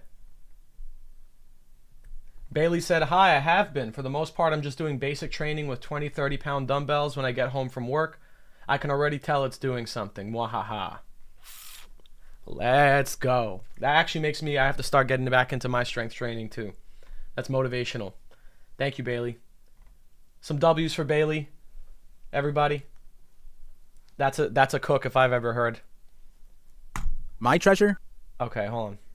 Ready? Let's go. 3, 2, 1, go. My treasure? You can have it if you want it. Go find it. I left all the riches of the world there. These were the final words from Pirate King Goldie Roger that set the world on fire. And in every iteration, he never said it was the One Piece. It's a curious thing, isn't it? The world is fueled by the rumors of treasure, but who started those rumors? It wasn't Roger, was it? In fact, when you look back, Roger never even says the phrase One Piece ever. The closest he was when Rayleigh questioned who will find the One Piece, which is what the world started calling everything that Roger gained after he made it to Laughdale. The presumed wealth and even the fame were all given to Roger based on a story that no one has verified. Not even Whitebeard, who was the one who further endorsed it later on. All Roger really had was power, but it's not like you become Roger level strength by finding the One Piece, right? So what did Roger mean when the world asked him where he left his treasure? Well, here's the clue. In chapter 1, he says, you'll have to search the whole world to find find his treasure? And if that doesn't connect you to the answer, then let me help. The way I view the world is by making connections. So let me connect you to my vision, the Par vision. So let's start by decoding this message left by Roger, because from this we can start figuring out a lot of crazy things that I feel like Oda has placed in order to distract us. So if It's Roger going a never little fast for my taste, so let's lower it to 1.25. I think that's a comfortable. said the One Piece, why do we as the reader associate the two? And that one is easy. It's because characters who have heard the rumors conflated it. In chapter 2, for example, Kobe is the one who says Roger's treasure is the One Piece. And this kind of continues even recently with Big Mom's inner monologue, questioning where Roger left the One Piece and if a part of it is in Wano. And since I have a pretty good idea of what Roger's treasure was, technically I'd say Roger's treasure technically is, but the One Piece is something I'll save for a future video. But that's the significant part here, the separation of Roger's treasure and the One Piece, because the first clue is that the world calls what Roger gained the One Piece and presume it to be the treasure on the last island. The treasure was called the One Piece by the world, but Roger had a different name for what he saw there. He says, "This is quite a treasure you've left behind, a tale full of laughs." And because of that, he decided to name the island Laugh Tale. But if the treasure involves a tale full of laughs that was left by Joy Boy, would finding it and leaving it there make it Roger's? And sure, maybe it would be considered that way by the world, but what about Roger? I mean, Roger understood it that they were too early for the One Piece. So if it was his treasure included, then why would it make sense to be too early? But also, if Roger truly left his treasure there, why would he tell Whitebeard exactly how to find it? He didn't end up doing so, but he was willing to. And most importantly, the discrepancy of the wording. Roger said he left his treasure somewhere, and that you need to search the whole world to get it. And I want to spend some extra time explaining the sleight of hand Oda played with us over the last almost 3 decades of storytelling. We started out the story understanding that Roger was captured by the Navy and set to execution, and on the platform, when asked about his treasure, normally we would assume that the Pirate King left the treasure that the whole story is named after, the One Piece. But as we move further and further into the story, we start getting slight details that recontextualize the opening scene, like that there is an entire 100 years of voided history that may or may not uproot Roger's record through Robin's backstory, or that Roger wasn't even captured, he was dying of a terminal illness, and he wasn't really a demonic pirate devil king that the world wants you to believe,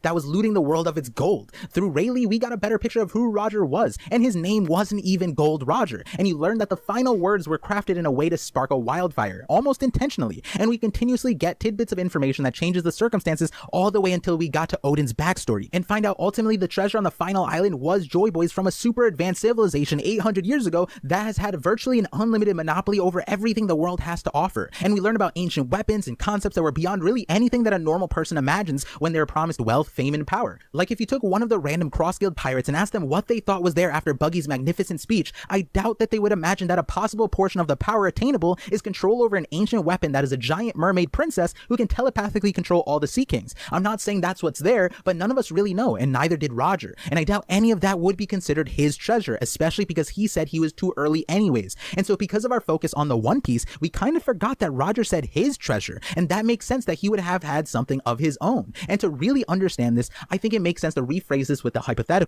Let's say for a second that Luffy was on the execution stand and said the same thing Roger said. My treasure, you can have it if you want it. Go find it. What would Luffy's treasure be? Would it be A, the pile of gold he got from Skypiea, B, meat, C, his friends, D, his straw hat? And the answer is pretty obvious, though naturally you'd want to include his friends, but he treasures his friends, and I'm sure Roger did too, but he wouldn't say he left it the way he did. So naturally the answer is D, because Luffy literally told us his treasure was the straw hat. And I'm not saying Roger is saying that the straw hat is his treasure, but this is important because more times than once there is a parallel drawn between Roger and Luffy because of how they act. Both Luffy and Roger gain the same reaction to their dreams and aspirations. More than once we see very similar demeanor to fighting and protectiveness over their friends, and so I believe that similarly Roger's treasure that he left is something other than whatever is at Laugh Tale. Now, there is the reality that Roger might have left his supreme grade blade Ace at Laugh Tale, since we don't see him carrying it after he makes his way back from the island. But would the treasure he was referring to in his last words be his sword? I mean, I know the world essentially gave him the fame, and while I'm not doubting that Roger personally had a lot of treasure, this is again an assumption that the world put onto him. And it's not like just by getting Roger's sword you'd get the power he had. Even if you were the world's strongest man, it's not like you'd gain anything more just by picking up a sword, especially if you didn't have any sword skills to go along with it. And so it's not like you'd gain wealth, fame, or power from getting Roger's sword, and if it's not that, then what is it? And earlier I said I don't think it's his straw hat, and the reason why is because he gave the straw hat to Shanks well before even embarking on the journey to Laugh Tale. And my assumption is that if Shanks was passing on his dreams to Luffy because Luffy said the same thing as Roger, but also reminded him of himself as a kid, then Roger might have given it to Shanks when Roger felt the same way about Shanks, and that moment might have been coupled with a terminal diagnosis he got 4 years before making it to Laugh Tale, which means that Shanks probably got that hat around when he was 14ish. But anyways, how this Straw Hat was transferred to Shanks is something I think we'll get eventually when we get Shanks' backstory, but there is a question of where the Straw Hat even came from, especially because the point that the Straw Hat does seem extremely significant to the overall plot of the story, given that there is a giant Straw Hat at Mare Joie, and there most likely is a Void Century connection between Nika, the Straw Hat, and the path of the inherited will. When you look at it, it seems like the moment Shanks decided to pass on his will, he gave up the Straw Hat, which isn't exactly the case for Roger, since we know that in the meeting with Whitebeard and Odin, he still believed in the audacious, childish dream that seems to align him with Luffy, which is essentially confirmed to us via Yamato, who knows both since Yamato has Odin's journal. So when he passed his hat to Shanks, it did not mean that his dreams were done. And all that brings us to the convergence of what Roger meant by leaving his treasure behind, and that by searching the whole world, someone could gain the wealth, fame, and power he had. He knew someone was going to do it due to the prophecy forecasted by the Sea Kings and Charlie, and while he wanted his future son Ace to be the one to find it, he still put the carrot out in front of the world so they could chase the vague dreams of treasure. And that's the craziest part. Everything that Roger gained was essentially done without the allure of treasure hanging in front of him. He never said he wanted to be king of the pirates. That title was given to him by the world after the fact. So unlike Luffy, who promises to become king of the pirates, Roger never cared for that. The treasure of the One Piece never existed either, because that was the name the world put on the treasure they assumed he gained. And the only thing that Roger knew beforehand was that there was a treasure that was even more enticing because the world government said not to go there. And all this makes you realize that Roger accidentally became the king of the pirates. Everyone else besides Luffy and a few others are chasing treasure, wealth, fame, and power, but Roger had something completely different on his mind. See, the reason why Roger ended up becoming the king of the pirates was because he was chasing a goal. It was simple. In a world with no One Piece, no Pirate King, and no Laugh Tale, he simply wanted to turn the world upside down. And I actually really like that point, Par. I think that's a really good point. Like the fact that every pirate now is chasing after Roger's legacy. But Roger, what was Roger chasing after, right? Because he didn't have a gold Roger to be like, oh, I want to be the Pirate King. I want to go find the One Piece. He didn't know what he was going to find. At least I'm pretty sure he didn't. He just, he did what he did for some unclear motivation. And we can only assume that whatever Roger's dream was that he shares with Luffy, and the dream that Luffy has that we still don't know, because like they keep cutting away whenever Luffy talks about it. Whatever that dream is that Roger had, that was probably his motivation for going there. So I like that. It's a really good point. I don't think people talk about that enough, is that Roger acted under completely different motivations than every other pirate in the story. The goal he had was actually to circumnavigate the globe. 13 years before getting Odin, so about 4 years after God Valley, Roger made it to Lodestar, the destination of the final log pose location where no one had ever been before. He realized it wasn't the final island because a log pose went haywire, and he proclaimed there is one more island, and only by going there will the unprecedented circumnavigation of the globe be complete. He even went on to say that the 4 road poneglyphs were the map that he needed to complete his own, and without the promise of what is at the end, even without knowing what treasure would be at the end, he already believed that he would become the greatest pirate crew in the world in both name and that's crazy, fact. Right? And that to me sounds incredible, especially because from a reader's perspective, it's not like we think that the treasure sitting on Laugh Tale is just something that outright declares such a thing. Some people think history is waiting there, a poneglyph, an afro, a banquet, a party, pink sake, some kind of combination of the above. And who knows what Shanks, Buggy, Big Mom, Kaido, or even Whitebeard believed is at the end. But it was something that brought the likes of Odin, Rayleigh, Roger, Gabon, and the entire crew to their knees in laughter. But remember, that's the One Piece. That's not what Roger was going there for. Whatever was there was second for Roger. The real goal for Roger was nothing more than the last island. The greatest pirate crew in the world was the one that circumnavigated the globe first. This was something even in our world was a coveted feat only a select few could ever claim their name to before the modern era. But there was something even more than that. The one to make the map. The first complete map of the world. Roger said it. Lodestar wasn't the last island. There is one more island, and only by going there will the unprecedented circumnavigation of the globe be complete. That was his proclamation. Everything else was standing in his way. The stories, the treasures, the title, fame, and power that was attributed to Roger was all gained by Roger simply making it to the last island. When Roger said, my treasure, why, it's right where I left it. It's yours if you can find it, but you'll have to search the whole world. Well, the treasure that he gained is the map he made of the entire world. If you had that map, you would gain everything that Roger had because only he could have made that map. But if you search the whole world like him, then you'd also make the map too. And the map in the scope of the One Piece world is so valuable. Think about it. Everyone is trying to find Laugh Tale from 4 red poneglyphs, but forget that they give you coordinates that a skilled map reader like Nami can read, and through Roger's entire crew's collective mind we're able to decipher. So this map that Roger has bypasses the poneglyphs. Remember, he said he would be able to tell Whitebeard exactly where it was. Roger's treasure was his map, and most likely his journal, which when you think about it, Oda was probably teasing this concept in the One Piece movie Stampede. There was so much fervor over the log post that led to Laugh Tale, but imagine if you just had the map that circumnavigates the globe. The log post tells you a direction, but it doesn't tell you what might be in your way, like if it's in the sky, past a waterfall, or beneath the ocean. And on top of that map, remember how important Odin's journal was to exist in our current timeline? Oda put a lot of restrictions on it by having it miss pages, but also it being in a language that most people can't read. But regardless, that journal would have been insanely valuable to have. But imagine Roger's journal, Roger's travel logs, and we know he had them, which this revelation for me was a huge one, because I feel like it was always conflated that Roger was talking about the One Piece in chapter 1. But when I reheard him say my treasure, that really triggered my wordplay mind, because what would a dead man even call his treasure? Because remember, not only did Roger choose his execution after pushing forward his lineage through Ace, but Roger was dying every step forward he made towards Laugh Tale. Not only does that make Roger's footsteps heavier, but it multiplies when you realize that he knew that the finish line wasn't meant for him. Well before he made it to Laugh Tale, he knew that he was too early by every prophecy. So what made him chase the same thing that the rest of the world needed the allure of wealth, fame, and power to chase? And it was because Roger's dream was to make a map of the world. He wanted... Now here, let me just, I don't know, you're probably going to get to it, but what if the One Piece is the original map of the world? Like whatever Joy Boy left behind is what the world used to look like on a map 800 or 900 years ago. And Roger's map was made to compare and like overlay on, like you could take Roger's map and put it on top of Joy Boy's map, and you could see like, oh shit, it matches up. Look what happened. Look what happened to the planet.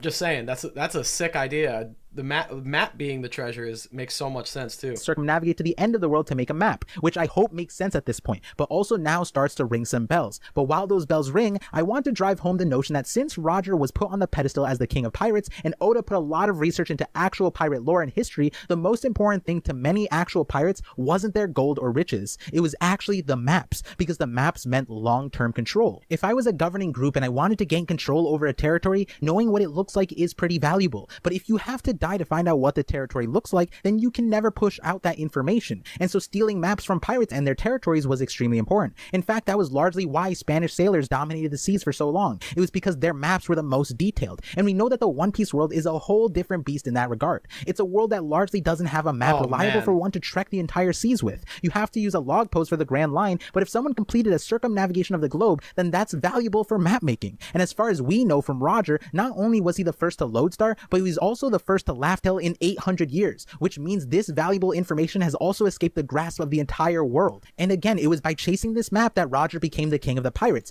I'm sorry. I know people get tight at me when I pause the video constantly. I have my mind is racing right now, and I refuse to talk over Par. I want to let him cook. I'm just thinking about this now. Par, if you're right, and if it is a map, just think about what that map means to the world government. Like, let's say there was a map 800 years ago that showed what the world looked like, and it showed, let's say, the Ryugu Kingdom, like the Fishman Island Kingdom, was much bigger and not under the red line. Like, what if there was an entire continent that was like the Ryugu continent, and we could see on this old ancient map that, wait, the Fishmen used to rule like a massive kingdom on the surface. What if in the map you could see what the red line used to look like, where Marijois like came from, like all these things. If we saw an ancient map and then you overlaid a modern map over the top, and you could see, like, doing that would, in a way, it would tell the story of what happened to the world, right? Because if you saw the ancient map and then you have the current map, and then you could see, like, let's say there was the ancient Ryugu Kingdom was where Enies Lobby currently is. And then you look at the old map, you're like, wait, what's this island here? What's this continent here? And then in the modern map you see, oh shit, that's Enies Lobby now. What's good with that? Why did they fucking blow a hole? Like, what happened to this island? So on and so forth. Like, just by looking at the map and comparing it to Roger's like modern day chart, you could learn so much. Like, it tells a really big story about the world. That's a really cool idea. Like, I could see the One Piece being a treasure map. an ancient treasure map. That's a great idea.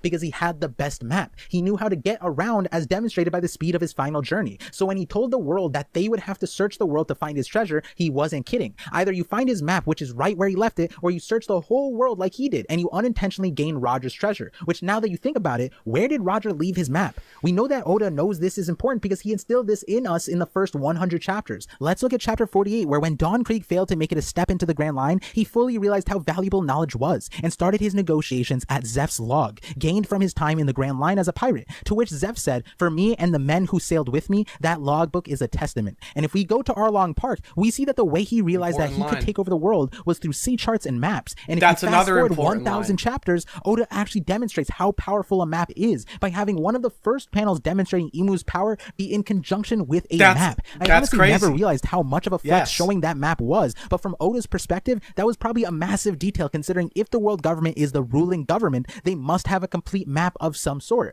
And we also know they have the ability to wipe locations off the map, further demonstrating how even if you were to minimize their power to a metaphorical sense of wiping someone off the map, the power to actually do that is indicative of how meaningful maps are. I mean, as a joke, but if I was Google and you were a small business running a retail shop and I wiped your location from Google Maps, that would be scary on so many levels. But anyways, all this talk about maps should have you thinking about Nami again. And you're probably wondering, why is she the thumbnail of this video? You think it's clickbait, but if it really were, I wouldn't have chosen to hide our next focal point, her booty. And I promise that's next. I promise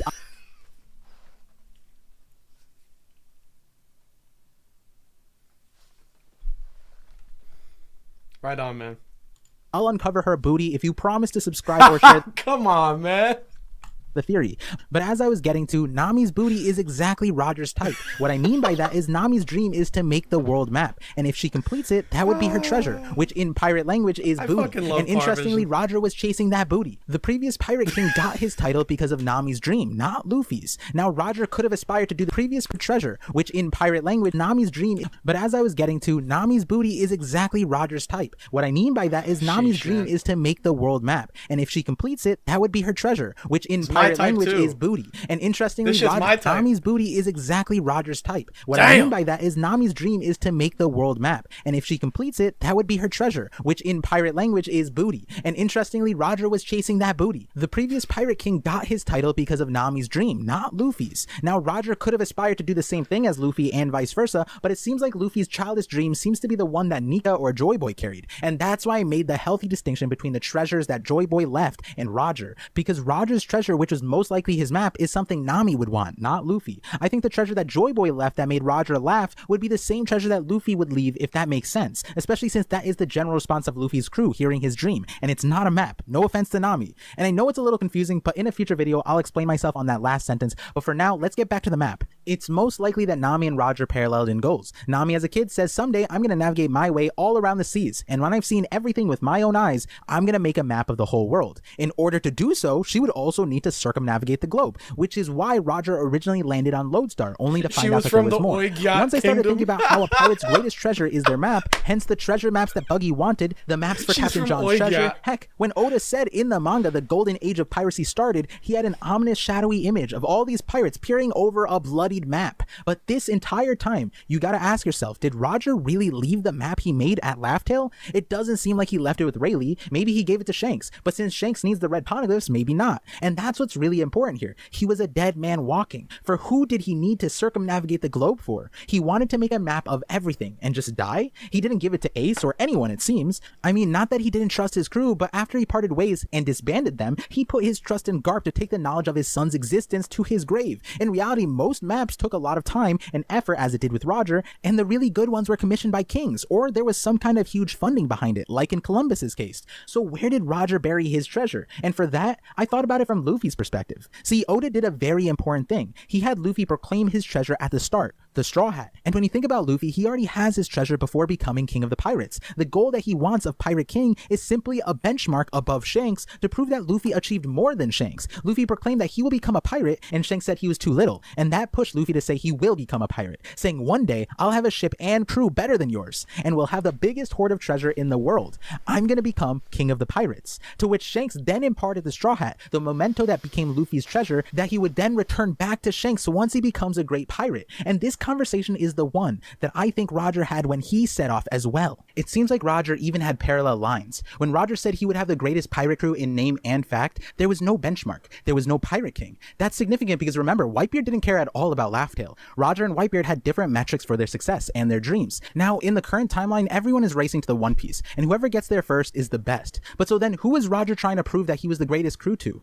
It would have to be someone who cared about the same metric, and so someone who cared about circumnavigating the globe. And that would mean an adventurer, someone like Nolan, for example, an explorer. And if you're wondering who that person might be, I think it's simple. It's the man on Roger's Jolly Roger. Not only do I think I know who this person might be, I know what group he was a part of. And I think the most important part is that I think the most likely answer is that this man was a Portgas, as in a relative of Rouge, Roger's eventual baby mama. And now, I could have ended the theory at that part where I think that this is the man that Roger left his map with, and that like Stampede, there was some kind of mass retrieval for Roger's map. But here's the thing. I don't think Roger's map will be relevant for the future storyline other than for a major event that took place in the past. See, something I realized was, weren't the world government hunting down anyone and everyone that was connected to Roger? They even went after Tom for building the Oro Jackson. So wouldn't it make sense that they would search for Roger's log, map, and an easy one would be to look for the person on his Jolly Roger, especially because sure, to us, it could just be a design, but to a character like Garb, maybe it's someone they knew. And if they were able to locate who it was, then I would imagine that just like Ohara, just like Tom, and just like Ace, they would go to the extremes to wipe them out, and probably to even a greater degree than they went for Tom or Ace, because there was a direct danger of having the map be widely spread.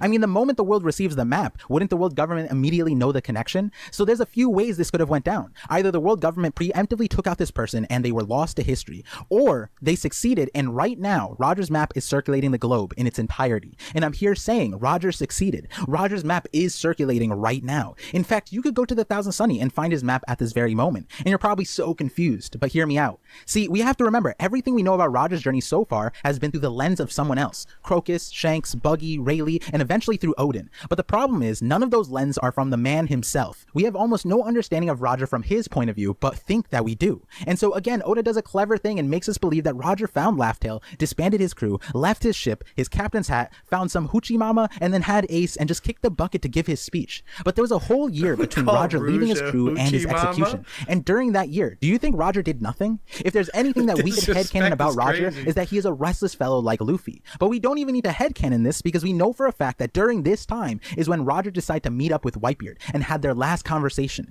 If Roger was capable of facilitating a meeting with basically a Yonko of the Sea while he was solo, then I'm sure Roger was able to make it around the world just fine. And so we have a voided year of Roger's life that I'm sure is when he decided to leave his map. And so if Roger was aware that everything he touched would end up targeted by the world, then it would make sense that he gave it away. But if it's circulating right now, then how?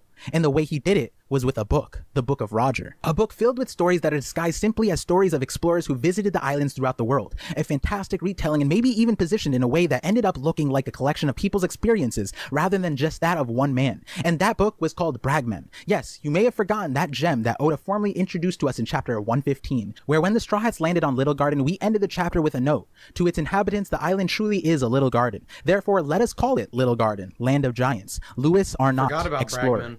Now, before I hit the nail on the head, doesn't this naming style sound familiar? It's a more elegant, straightforward version of Luffy, kind of like Roger when he said Joy Boy left a tale full of laughter and thus named the island Laugh-Tale. Similarly, this island was a garden little for the inhabitants, so it became Little Garden. And guess who is the person who owns this book on the Straw Hats? It was Nami. Nami was the one who remembered the story of giants and found the book, and that is significant because Dory and Brogy were only there for 100 years, so that means, at the minimum, the story had to be written during a recent period. Oda actually gives us a key detail in the SBS. A reader saw that this book was one of the main books saved at Ohara, and asked about Bragmen, and Oda's response was this. Bragmen, as in liars or men who brag, is the title of the world-famous book, a book of adventures on the Grand Line. It records what seafarers saw, all the unbelievable islands, mysterious people, and occurrences of the sea, and things which most people around the world don't believe for an instant. They just laughed at them. And when one thinks that this book was among those which the scholars in Ohara sacrificed their lives to protect, a warm feeling wells up inside me. And are these Bragmen really liars? Please answer this question yourself by reading about the adventures of Luffy and his gang. And that to me is huge. Essentially, the way the book is positioned is a fictional romance rather than a historical reference as written on the cover. But the title is also misleading, a story of Bragmen that is meant to excite people but not something the authorities would clamp down on. And when you think about it, this is the perfect way to mask the presence of the map. Now, I doubt the book has the story of Laugh-Tale or everything in its entirety, but maybe it did and nobody realized it. But it is crazy that Oda says that the book should be interpreted as if we're looking through Luffy's lens and with his adventure in mind. And since he is on the path of the Pirate King, isn't that just a roundabout way of of saying Luffy and these stories are similar, which this book is essentially a laugh tale to many. So wouldn't that be perfect for someone like Roger, who after completing his magnus opus was left with a tale of laughter himself? Wouldn't it make sense that Roger was inspired to do much of the same? And even more so, another important detail is that in another translation of this SBS, it says apparently that if we see the book today, that means it's the direct result of the O'Haran sacrifice to protect the book, which means that this book is world famous after Roger's travels. And that is another significant point, which now we know the person who saved the book would be Saul, since him and the new giant pirates were the ones who salvaged the books from O'Hara, making Elbaf another possible entry point for this book's relevance. Vegapunk and Shanks may have had a hand in helping as well, but what's important is this book's distribution lines up with after Roger's death,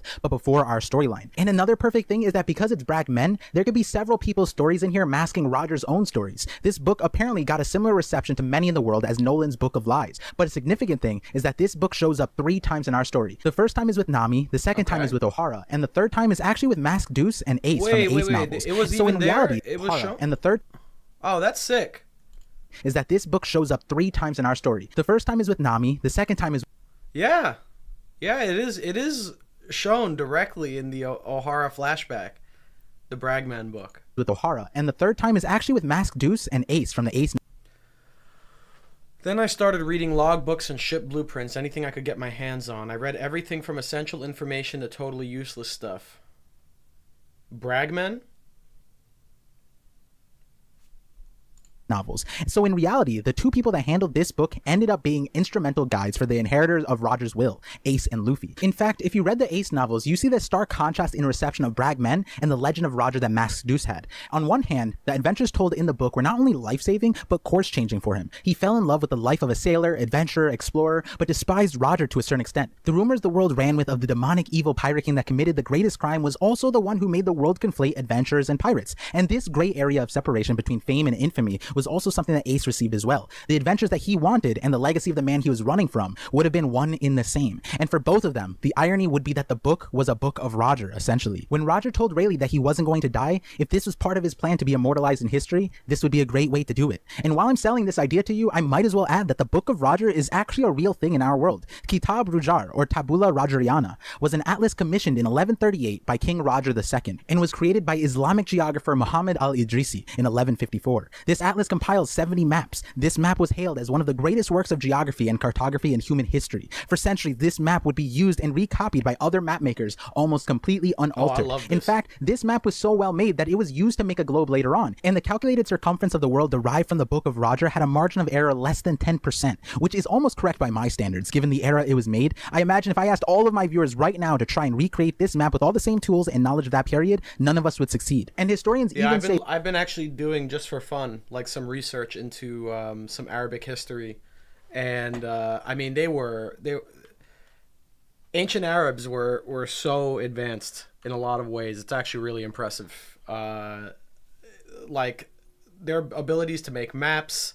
I'm gonna let Par cook here, but I love this part of the video because this kind of also just plays into some of the research I've been doing and reading up on. That these maps hinted at the concept of gravity, further signifying how precise of a map this was. And so it could even be one of the reasons Oda named Roger the way he did, because of this legendary book that basically shifted cartography on its head. Oh, and the other reason I think that is because these maps were made upside down. So the original map of Europe was drawn with the South Pole on the top side. So in order to see the world the way we see it now, you'd have to turn the world upside down. And so I believe that the Book of Roger from 1154, which was taught and reprinted all the way into the 1800s, is the reference of Roger's name and Bragman, especially given how profound it was. Cool. The book was obviously used by sailors and navigators, which would have coincided with the eras that piracy was in its golden age. The irony is that King Roger died before the book was completed, which leaves us with the author, Louis Arnott. Now here is where it gets super theoretical, because obviously there's not a lot to go off of, but I think there's a way to explain this that will kind of umbrella the entire theory. And at the end, I will explain what I currently think is the case. So to fast forward, I think Roger entrusted his map to a confidant. That confidant was either Louis Arnott or an author of Bragman. And as for who that person is or what they look like, well, the best guess I have is the man on Roger's Jolly Roger,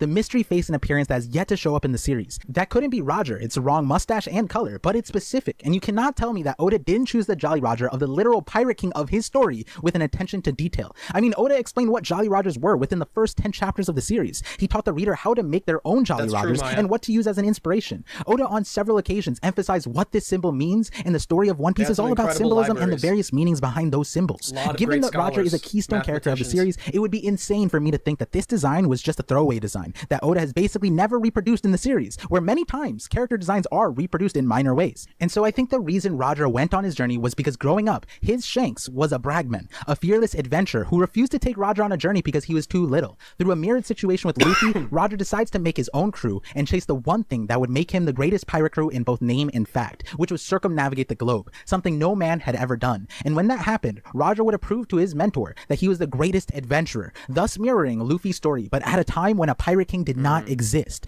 Now, here is where things get difficult, and it gets difficult for a few what's up, reasons. Dak? One, the lack of We are information, cooking, but two, the we are concept of eating. pen names. Remember Mask Deuce? It's great. That's technically Today's a been pen a name. great That's stream. not his real name. In fact, good many characters theories. in the story do not have their real names. Technically, Ace is an example, but not exactly for the pen name reason. But in conjunction with the story of Bragman in the Ace novel, Mask Deuce discusses the idea of a pen name, essentially a way to mask himself and chronicle his adventure under a new name. Now, how ironic would that be that the author of the book that was essentially his Bible would have a pen name of their own? I feel like this concept of authors, names, and groups of people that could have contributed to these stories would be a waste of okay. time for me to try and get exactly right, when in reality, Oda could simply use this plot device to insert several significant characters. For example, it crossed my mind that maybe some of Nolan's stories made it in here, or rather than garnering his poor reputation, they used a pen name for Nolan too. And maybe this is where Willie Caron, the random named physicist in chapter 218 that has the quote that anything man can imagine is a possibility in reality. That sounds like a quote that would find a home within the book of Bragman. This book that inspired adventure and exploration is the perfect bucket to put many characters from the pre-Golden Age into. Since this book was on Ohara pre-production, it could even be a place where Clover put his stories into when What if like Louis Arnott is like Roger's pen name,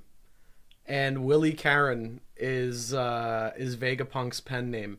Like, what if all these guys decided to write this book, but in order to keep the target of the world government off of them, they wrote all these entries under fictional pen names so that the world government wouldn't be like, oh look, this is a book written by Gold Roger, like we need to eliminate this, like it's just under a different name so that it like flies under the radar. I believe it. when he traveled the world. And it wouldn't be crazy if the man who inspired pirates around the world was the same man who inspired adventure via this book, Bragman, which maybe the author is not a pen name for Roger, maybe the title is. BR could be Book of Roger, and maybe after Grand Line is AG. Oda could spin this many ways to make it meaningful, but I digress, because the main part I want to get to is the actual man that probably pushed Roger's story forward. Remember I said this person was most likely a Portgaz? The reason I say that is because I always thought it was odd that when Roger settled down after his legendary journey, that within months, not only did he find a beautiful wife like a typical shonen MC, but Portgaz D. Rouge was a D-clan member, donning a hibiscus flower and orange hair. And I was thinking maybe it makes more sense that he didn't just meet her afterwards, and instead this was a relationship he had from before, like a childhood best friend. And the easiest way to connect the dots would be is if Portgaz D. Rouge was related to the man who set Roger off on his journey. And I know I said this part was super theoretical, there was a few disconnected dots as to why I thought this, and I'll lay them out here. The part that I'm more confident on is that the man on Roger's flag is a Bragman, and that by circumnavigating the globe, Roger joined their ranks honorably, kind of like how Luffy would gain the respect of the red-haired pirates by becoming king of the pirates. The thing I'm reasonably less confident of is the name, but the name that gives me the most confidence is Portgaz, and one of the disconnected reasons is the headcanon of how Roger met Rouge. Knowing that Roger was able to visit even Whitebeard after disbanding the crew, I don't think it's unreasonable to think that Roger was freely able to travel the world, which would be easier if he had his map. But as for who he'd trust his map and information with, well, outside of his crew, Garp, and his wife, it would be the man on his Jolly Roger, and it would make it simple if those last two were connected, given he trusted her to have his son despite the danger. But for added context, a line that has always stuck out to me for a multitude of reasons was from chapter 594, where Saint Venus says, the Portgaz name is becoming too well known nowadays, which implies that at one time they were not only a known name, but a problematic name. And we've gone through the entire story not knowing another port. Yeah, like I always interpreted it as they were referring to the D. The largest problem here is, as always, is D. What happened with Portgaz? That name has become too well known in recent years. That could be like a double entendre there. Like they're referring to the D, but they're also referring to the Portgaz name. That's a cool point. Time they were not only a known name, but a problematic name. And we've gone through the entire story not knowing another Portgaz or any other point of history where that name would have been a thorn in their side. And I thought about how random of a line that was. I even translated it separate, and the direct translation was crazier, since Saint Venus says something along the lines of, since I've been here, the Portgaz name has been too well known. So where could they have been known, and for what? And I think it might have been for map making. We know of a legendary guild of shipwrights and even scholars, and what's crazy is that the world government has attacked both sects. Had the scholars been direct directly related to Roger that he wouldn't even need an excuse. But for Tom, they wanted him dead simply for building Roger's ship. So what's the crime for being the mentor of the Pirate King, or the keeper of Roger's records? I mean, when you think about it, Roger may not have realized it, but one of the biggest targets would be put on whoever this Jolly Roger's face was. Like, if you wear a straw hat like Luffy's, people would at least look twice. And if you had this mustache that matched the Pirate King symbol, then it would at least warrant the person getting a haircut. Because we already talked about how throughout the entire series, this is a unique face. So as garbage of a reason it was to execute Tom, I would imagine being the inspiration for Roger's Jolly Roger would be enough to be charged for crimes against the world as well. So let me ask you, where was a place that got wiped out completely in a way not too dissimilar to Ohara, leaving a soul or a few survivors like Robin and Saul? And that place would be Okyo Kingdom. See, in the year 1500, Roger was executed, and thereafter we see the world government take several actions against the world that garnered newsworthy attention. The trial of Tom, the legendary shipwright, the deletion of the scholars of Ohara. Are you saying that Nami is a pork ass right now? You saying that Nami is related to Ace by blood? That's interesting. And it makes you wonder, what was the news that never got the same attention, was manipulated, or hidden in the darkest parts of history? Does it make sense that these were the only actions the Gorosei and the rulers took? And that's where 4 years from Roger's death, we get the destruction of a town in Okyo Kingdom, in honestly a manner that looks similar to Ohara, leaving only 3 survivors: Bellamere, a Navy officer, Nami, an innocent baby, and Nojiko, the girl that tied it all together. Now, I've racked my brain about what happened in this town in Okyo Kingdom, but there's so many possibilities even now. Though I think I have an idea about what happened, and I think I'll cover it in the next Nami video. But instead of looking at it from the lens of what might have happened, I want to just bring up some of the fringe details we know. So what we know is that the Marines were called into a place where there were no survivors, and Bellamere thought she was left for dead. Why would that be the case? Why would the Marines be dispatched to a location where survivors wouldn't be confirmed? It sounds like there's a convoluted reason as to why this is the case. And why I say that is that, sure, Bellamere prioritized saving Nami and Nojiko, but why did she feel the need to leave the Marines? Remember, Nami grew up poor, having to split meals with Nojiko, which most of the time were just tangerines. Bellamere chose this path despite having been a proud Navy Marine that was capable of almost taking down Arlong and willing to fight Shiki. We know Marines can have a family and their job. Wouldn't the Marines be ecstatic that there was a survivor of such a tragic event? To that, I mean, she was a single mother. There's no way you can raise your kids if you're out on the oceans constantly doing Marine shit. I think that is just explained away by... She found these kids and then found a new responsibility to take over for the other things in her life, which was becoming a mother. And motherhood required her full attention. She couldn't go and be a Marine because she didn't have like a husband to help her. Single parenthood is not easy. So I could only imagine that she just stopped being a Marine to keep her kids safe and to take care of them properly. Event at Okyo made Bellamere not only abandon her duty, but here's the crazy part. She decided to hide Nami and Nojiko's existence. And we know this because when Arlong came to Kokoyashi village, we find out that Nami and Nojiko were never registered in the government records, which in and of itself is an odd thing. But then you pair the context of other similar scenarios in One Piece where birth records were asked to be altered. You start wondering why this would be necessary. I mean, Bonnie and Kuma had a pretty crazy reason as to why they needed their birth records to be doctored. And then there's Ace, who was born Gold D. Ace, but was recorded as Portgas D. Ace. Now, Bellamere had no personal knowledge of Nami or who she was connected to, but she came out of that event not only leaving her duty as a proud Marine, but also hiding Nami from the world government, because it's not like she would predict that a pirate would come along and tax their population based on dependence like Arlong did. But we know that Arlong was mimicking the world government. But to hide the birth records entirely makes me think that the events at Okyo Kingdom, where she was left for dead, may not be what we think, and it is a situation similar to Robin in Ohara, or even Smoker in Alabasta, where he left the situation embarrassed that the world government gave him credit, or Fujitora in Dressrosa, where if Fujitora didn't give Straw Hat credit, it would be an embarrassment to him. Or Garp on God Valley, who refuses to talk about his heroism because we know what kind of event God Valley is now. But back onto Ohara, we know the knowledge of Robin's origins made her a person that was chased for her entire life, and I think Nami probably has a backstory that mirrors Robin, but also Kuma to a certain extent. And I think it may be that the place in Okyo Kingdom was a place of a cleansing event that the Holy Knights went through and attacked, leaving no survivors. We know that Marines are present at what Garp calls a Celestial Dragon field trip, but also the year would have lined up roughly to be about 18 years after God Valley, and we know that these events take place every 3 years. It's an event meant to wipe everyone, and also one that is kept under wraps. The irony is that Nami survived it, but when Bellamere saved her, she said, "I wish I was found by rich people." But had that happened, she would have been cleansed the same way. It's these small details that lead me towards this direction. Another one being the various parallels this would create, and interconnectedness. Because if Roger's map was a prize in the Great Cleansing event on Okyo Kingdom, that could parallel the Rock's Pirate Crown Jewel as a prize for God Valley. And also Movie Stampede, where an ex-Roger associate having Laughtail information garnered the world's attention. Nami's storyline would also be similar to Robin's even more than it already is, and so much more. But honestly, I'm spoiling a future video at this point. Let me backtrack. The main point being that this man was Porkets. Thank you, My Dak. synthesis point is Listen that to this Baby man was Mole and like also these streams. Nami's father. If he was a renowned map maker, then he could be the reason why Nami has the notable disposition towards understanding sea charts and making maps. Arlong was saying that Nami is a genius. Through the combination of Fishman expertise in water and Nami's expertise in cartography, they would be able to rule the world. And we know this as even throughout the story, we have seen so many times when Nami's genius ability is touted not just through our understanding of maps, but also understanding of weather, climate, air, water, waves, sensing the barometric pressure, almost as if she was a unique race. Oda made it that Shiki, a world-renowned rocks pirate, was able to instantly recognize Nami's ability in the movie Strong World,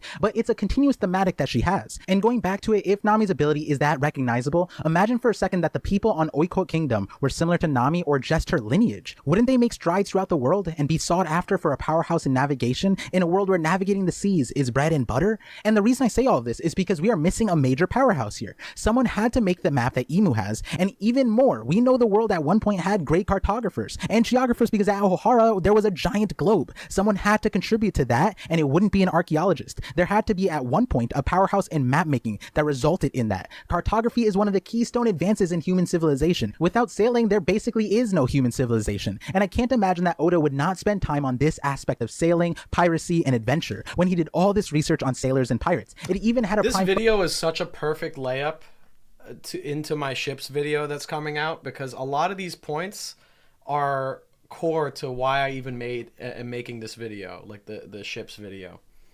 Just the whole idea of how important ships are in the world of One Piece, how important all these things are. One thing I don't want to obviously spoil the whole video, but one thing I brought up to speak on the Nami thing. In the real world, there was all these superstitions about ships and your sailor superstitions, and one of them was that you can't. It's bad luck to bring a woman on your ship. Now, they wrote this off. They would say that the reason it's bad luck to bring a woman on a ship is because the sea gods will get jealous.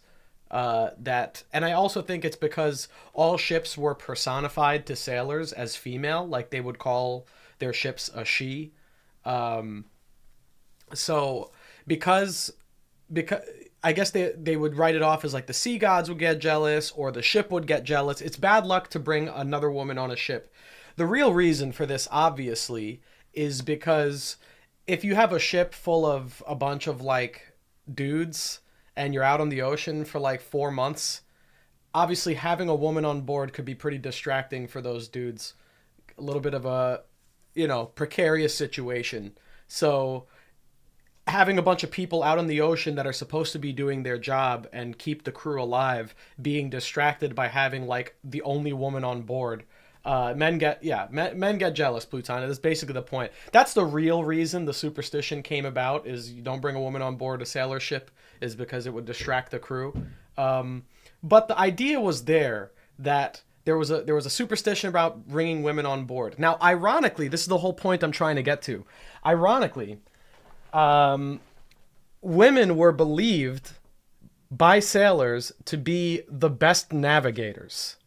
So not only did they have the superstition of like, don't bring a woman on the ship, but they do make the best navigators. That was the common belief, is that women make the best navigators. And it's just funny that Oda clearly did that research, because the best navigator in the story is a woman. And I think that that's absolutely intentional, is because it comes from the real sailors' tales of women on ships. And this also goes into the Klabauterman stuff, which I also bring up in the upcoming video, which is like, they believed in like real sailors believed in Klabauterman. They believed in the navigational capabilities of women. They believed in like sea gods, and they believed in naming their ships and personifying their ships. These are all elements that Oda has represented in One Piece, in a very, very obvious way. Like, this is like on the forefront of the story. With the Straw Hat crew especially. So, just goes to show that he did do his research on real sailors and real pirates and real beliefs of the time. It's represented with Nami. Nami having strong navigational abilities, I'm sure, has weight to it in the One Piece lore or whatever. There's definitely a reason for it to some degree. He says, so sorry, top G's never ask for directions. Yeah, it's because men never ask for directions. That might be it too. That might be why men suck at navigating. but yeah, so yeah, that's basically what I wanted to say. I think that a lot of what Par's saying in this video really is like a great tie-in to what I'm working on right now. I think you guys will, if you're enjoying this, you'll appreciate my upcoming video. Focus on it in the early stages of One Piece. And in fact, the entirety of the Netflix Zoro's live action that was redone to compress the most important premises of One Piece with Oda's guidance was actually a plot centered around every antagonist wanting the map to get to the Grand Line. It was what was stolen from Axe-Hand Morgans and constantly chased after until we got to Arlong. And in the show, Oda even had an Easter egg for a map titled The Sea King of Great Oiko, which is interesting that they have such a grand detailed map of Oiko Kingdom made. And if that famous cartographer lineage was Portgaz, then the line that Venus had would look at the Oikot map for a second. Hold on.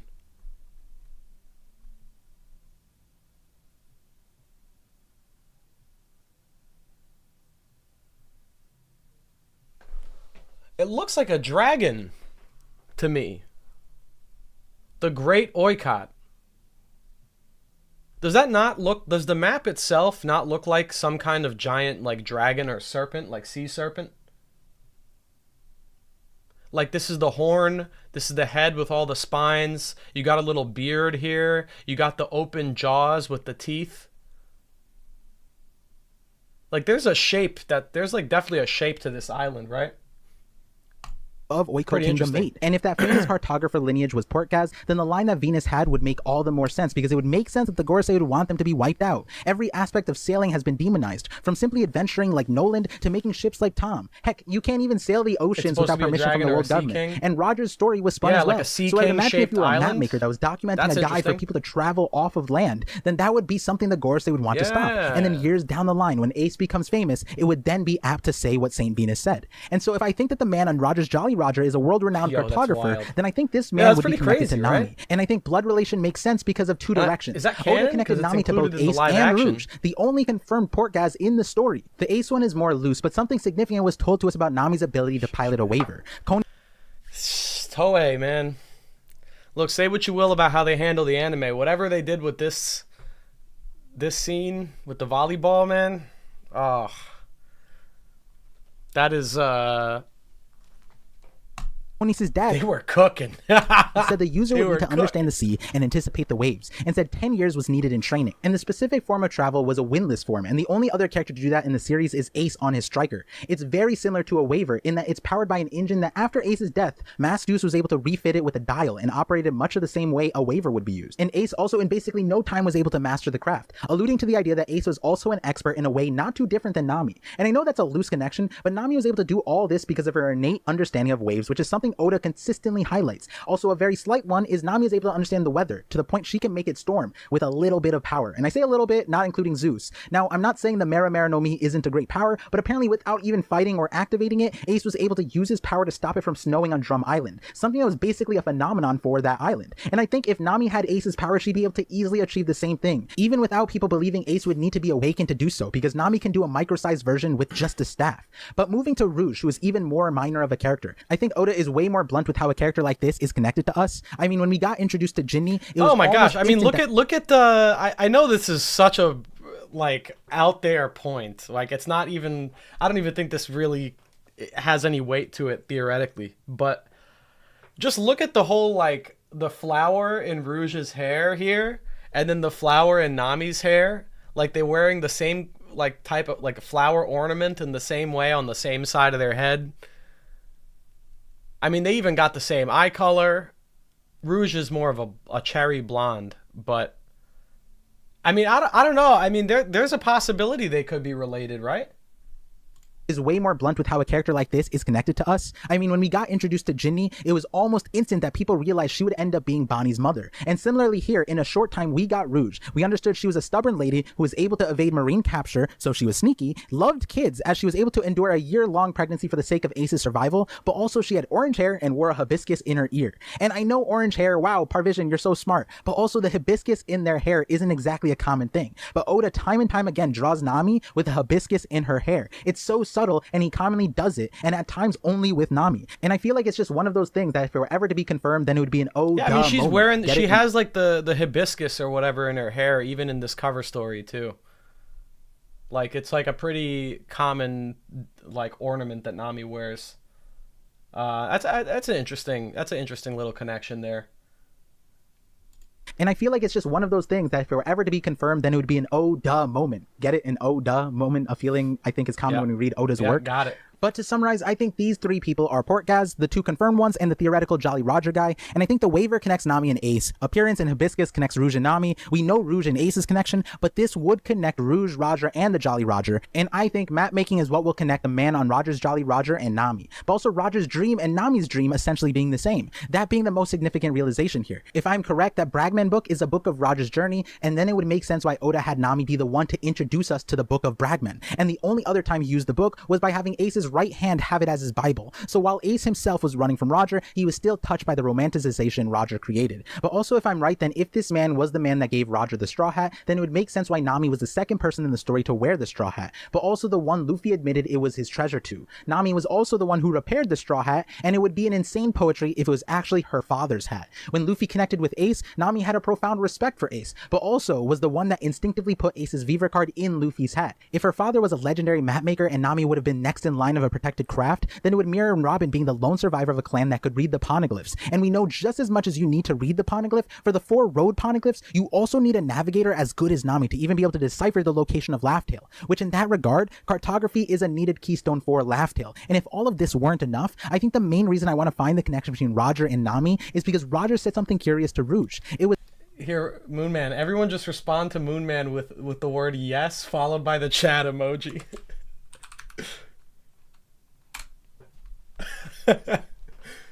Do you seriously believe Oda foreshadowed this shit? Yes. was that if he had a kid and Don't it was a elaborate, girl, just her say name yes.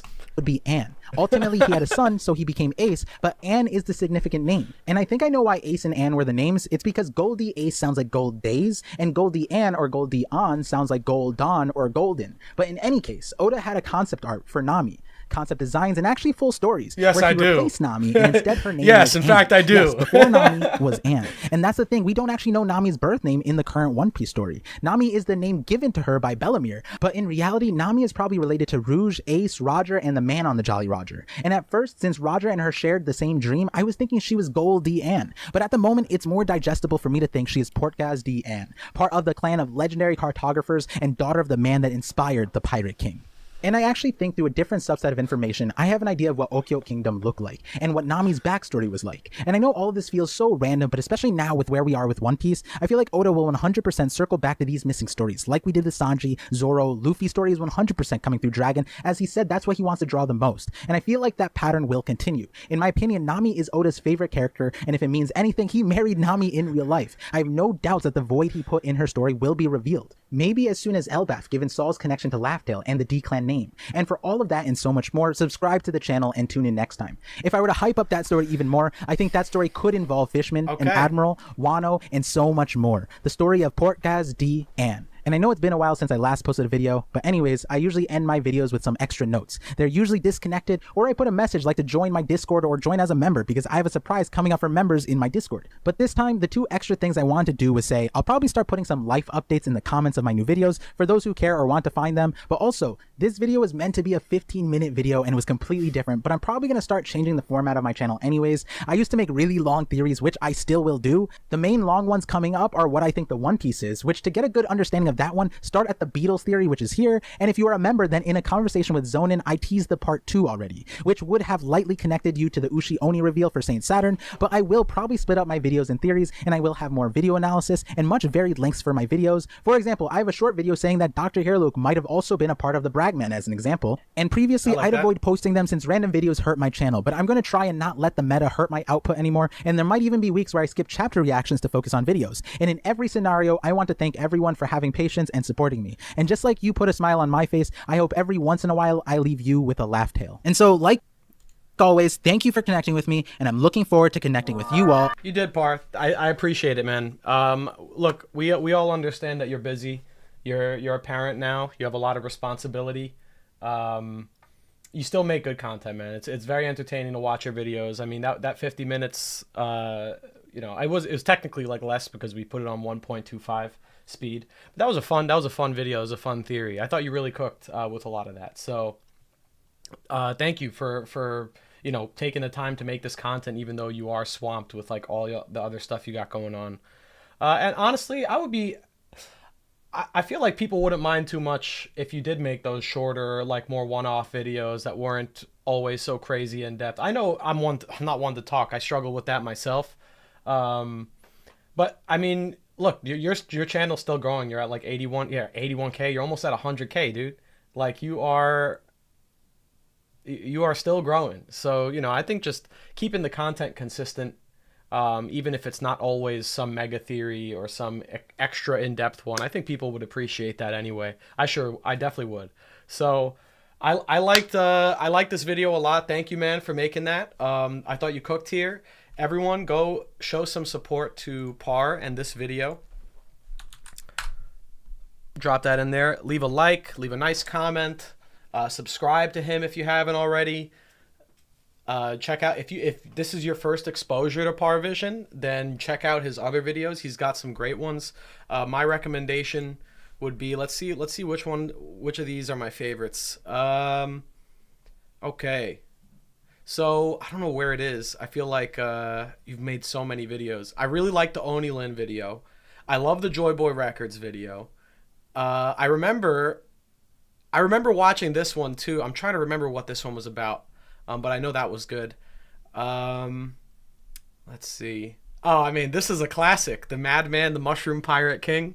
Check out the Madman video. That's the Vanderdecken one.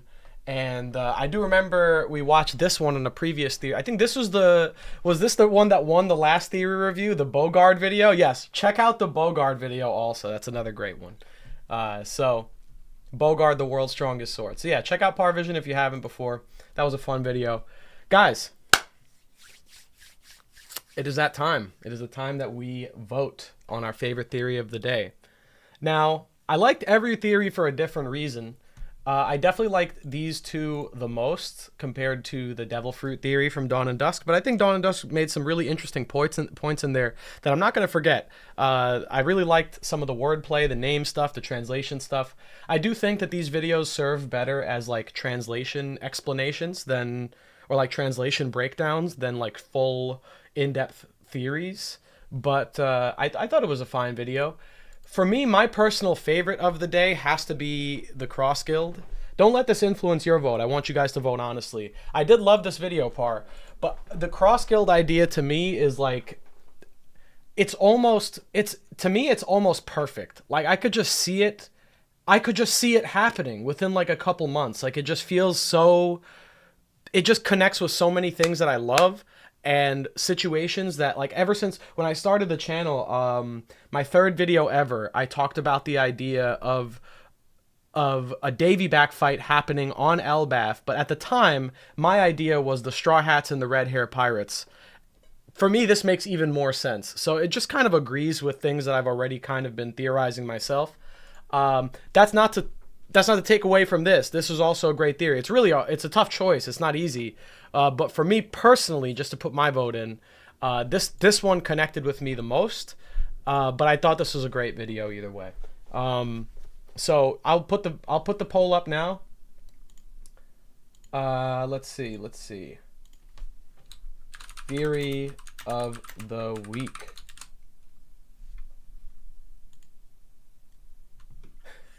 Randy could be writing it right now for the live action at the minimum.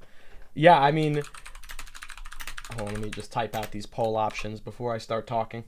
Dawn and Dusk. Cross Guild Davy back. Randy.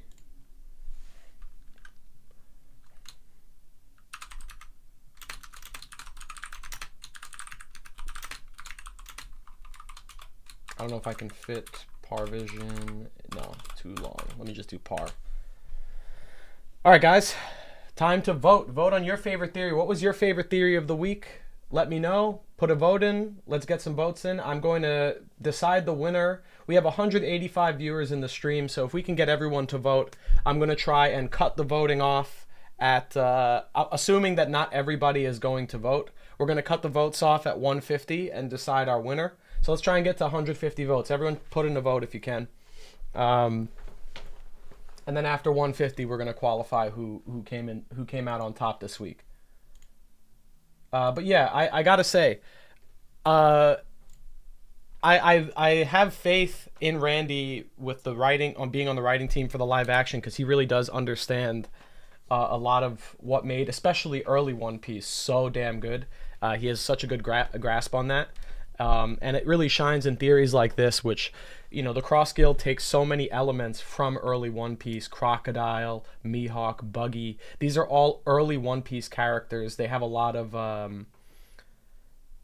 you know, there's a lot of like build up to this whole Cross Guild situation. So for me, this theory feels like the perfect way to round out the story and bring all these stories from early One Piece and kind of have them come to a head in the new world. I feel like a Cross Guild Davy Back fight makes a lot of sense. So I like that a lot. What I will say is this video, your video with the treasure map stuff, that I'm going to be thinking about that all day, man. I'm going to be thinking about that all day. The One Piece being a treasure map could just be, it's such a simple answer, but it makes sense. It's such a simple answer, but it makes sense. Or maybe if it's not even what the One Piece is, if Roger left his own treasure there and it was Roger's map, and if Luffy's going to leave his own treasure there and it's something else. The whole Bragmen thing, I thought that was great. I'm also going to be thinking more about Bragmen from now on. Like, just the concept of, like, the whole pen name thing really sold me. When you showed me the excerpt from the Ace manga with the pen name that, like, Deuce wanted to use, and how Ace responded when Bragmen was brought up, like the face he had. I could totally believe that maybe Roger had a hand in writing that book and went under a different name. Louis Arnott. And Arnott is an interesting last name, right? Like Arnott, like almost, it's a cheeky last name. Like almost, if it was a pen name, it'd be like saying, that's not my real name. Like, I am not Louis Arnott. Like, I don't know. I could just see that being, I could see that being the case. So I'm totally down. I like that idea. So those are the three theories we reviewed today. Let me also drop Dawn and Dusk's video in the chat. So if you guys enjoyed that one, if you really liked that, go give it some love as well. Go sub to Dawn and Dusk, give it a like, drop a nice comment. Just posted it there. And in the meanwhile, let me pop out the chat so that I can put the voting up on the stream so people watching the VOD know what the vote's like right now. Moog, thank you for the £5. He says, Crocodile looks down at the corpses of Buggy and Mihawk. You'll pay for this, Sanji. Gear glass. Yeah. Yeah, I think that'll happen. Yeah,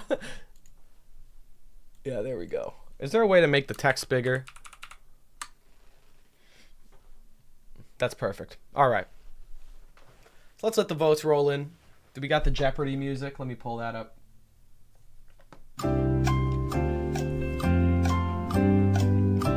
So guys, tell us what you think was the best. Vote for what you think was the best today. What was the favorite theory? Which one moved you? Which one moved your heart and soul? Made you look at One Piece in a different way? Which one awakened you to some new ideas? Which one connected with you the most? Which one made you laugh the most? Let me know in the poll. We need some more votes, guys.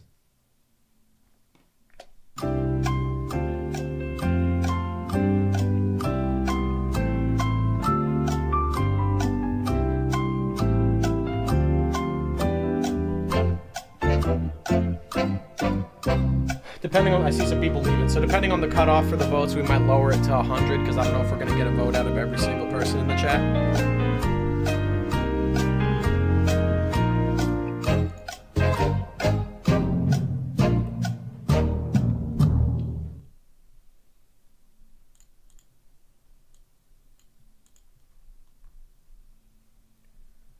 I got 5 on par getting it this week. Let's go. I was going to have a mini vid on Roger and Little Garden, but then Dorian Bragi showed up, and I'm like, damn, Little Garden going to be crazy. Yeah. I just love that Dorian Bragi coming back in the story, man. It's great. I remember like going through One Piece, early One Piece, and getting my friends through early One Piece. Like one of the things we would laugh at the most was Dory and Bragi's laugh. Like they would just like smile and be like, "Ga ba ba ba ba ba ba." Like who the fuck laughs like that? I always just found that funny.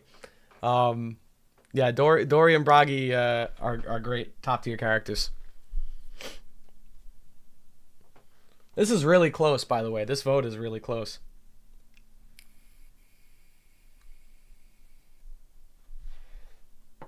In the meantime, let's pull up some tunes. Let's listen to some new music.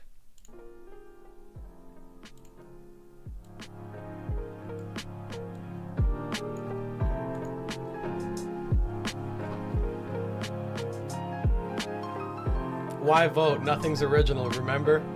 Elliot, I see you were here last stream with our philosophical discussions. Nothing in this world is original, but that doesn't mean nothing's creative.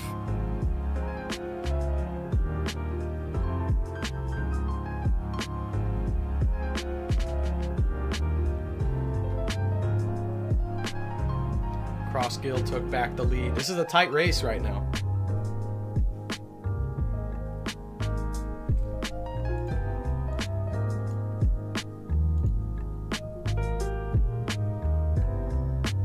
Black Comet from Shadow the Hedgehog has been a vibe for me lately.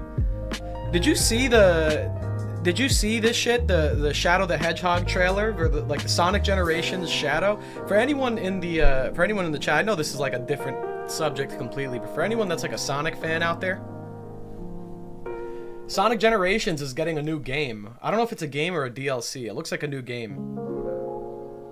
Hold on. Shadow Sonic Generations. This is so hype. When I saw this, I was losing it. It's crazy hype. The reason this is hype for me is because I love Sonic Adventure 2. That game is like one of my favorite games ever. I have so many memories with that. And this game, they got the Bio Lizard. I think they got Final Chase in here too. I'm actually hyped for this. I usually don't get hyped for Sonic games anymore because they always suck balls. But this looks awesome. Hold on, ready? Oh, this SA2 opening? That's sick. It's a remaster? Okay. Alright, so it's a remaster of... Like, look at that! You got Sonic Adventure 2 stages, like, new ones. They got Final Chase in this game. That's so hype. I'll take the remaster anyway. Give me some levels to play as Shadow.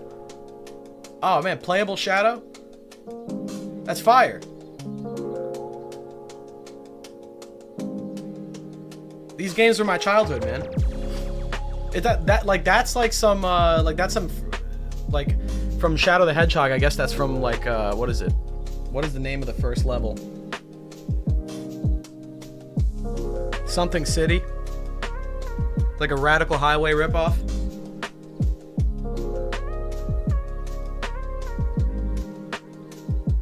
Full game price DLC. Oh, I mean, if it's $60, that kind of sucks.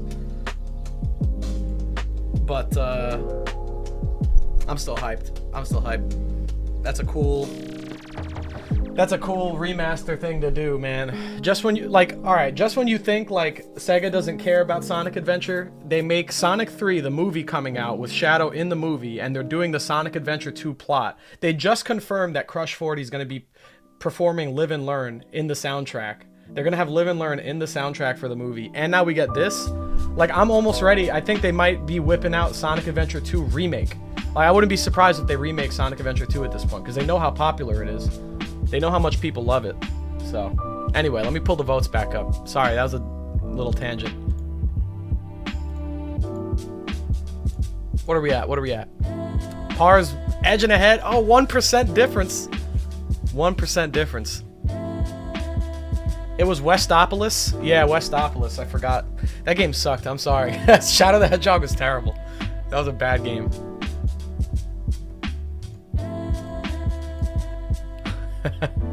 Gear Wallet.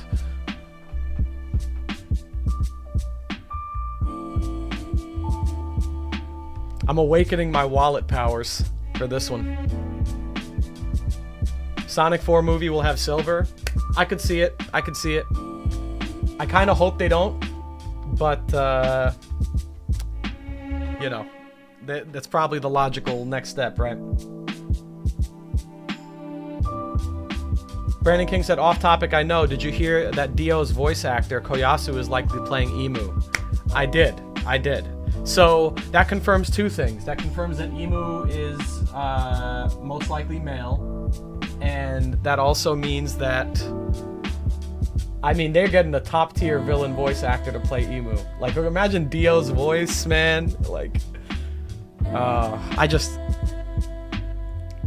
can't wait to hear the lines get delivered when Sabo's in the room with Cobra, with Emu. I need to see that episode once that's out. Dio as Emu is crazy. That's sick.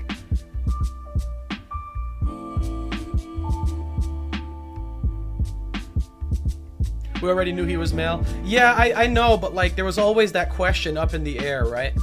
Like I'm also not writing off that Emu is not even human. Like can't be gendered, right? Like I'm still holding on slightly to the idea that Emu is something else, like something not human, and that it just, yeah, it's Dio's voice. Like Emu has a voice, but Emu might not even be a boy or a girl. Emu might not even be human. I'm still, you know, I'm still holding out a little bit of doubt, because yeah, Emu could just be a normal person, but I don't know, man. There's a lot of things that Emu has done, and the immortality and the powers, and could be an alien situation, it could be a demon situation, it could be something completely different, you know. So the voice actor gives us like a 95% confirmation. I did also kind of think that Emu might have been a woman in the past. When I made my original Emu theory, I was kind of banking on that partially.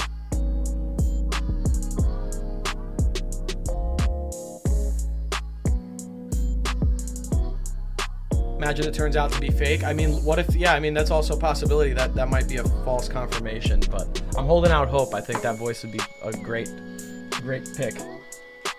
But isn't, am I not mistaken? Isn't Dio's voice, isn't Aokiji already Dio's voice actor? Am I misremembering that? I thought Dio already voice acted for Aokiji. So, I don't know if I'm completely sold on, I mean, yeah, there's obviously multiple characters in One Piece can be voiced by the same person. Like, for example, Bon Clay and Frankie share a voice actor. They're voiced by the same guy. But, it's just interesting to me that they announce, like, Emu's voice actor, but it's like a voice actor that's already in the show. You would think for a character as important as Emu, maybe they would pull out some new talent, but that being, I mean, it's not like Dio's voice actor is talented, so.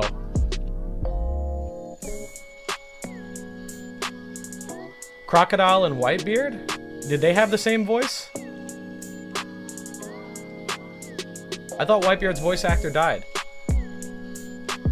Did that mean Crocodile's voice was also replaced? They don't sound the same.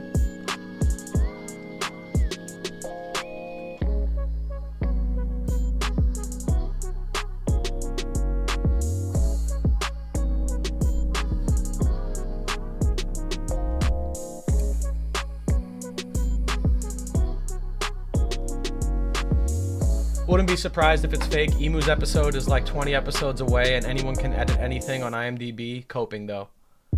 Yeah, I mean, let's we'll hold out hope. We'll hold out hope.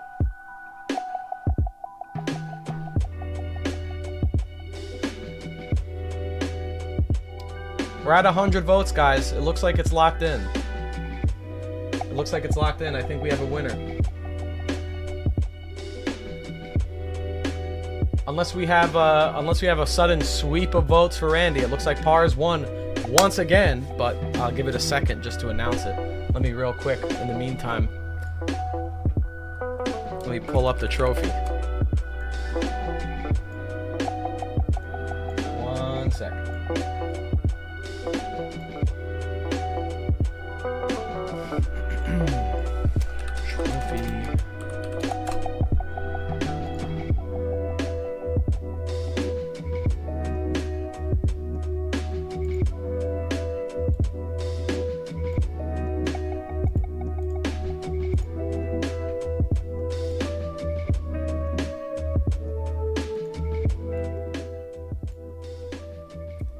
right, guys. We have our winner of this week's theory review. I am proud to present yet another trophy. I'm proud to present yet another amazing JPEG trophy to the reigning champion, still undefeated, the man, the myth, the legend, Parvision!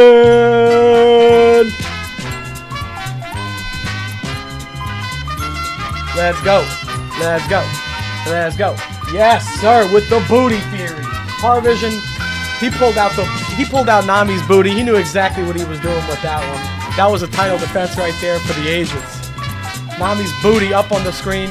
Let's pull up that thumbnail. Let's pull that thumbnail back up. Hey! Look at this. Let's give the trophy here. Hold on. I'm gonna hand the trophy to Nami.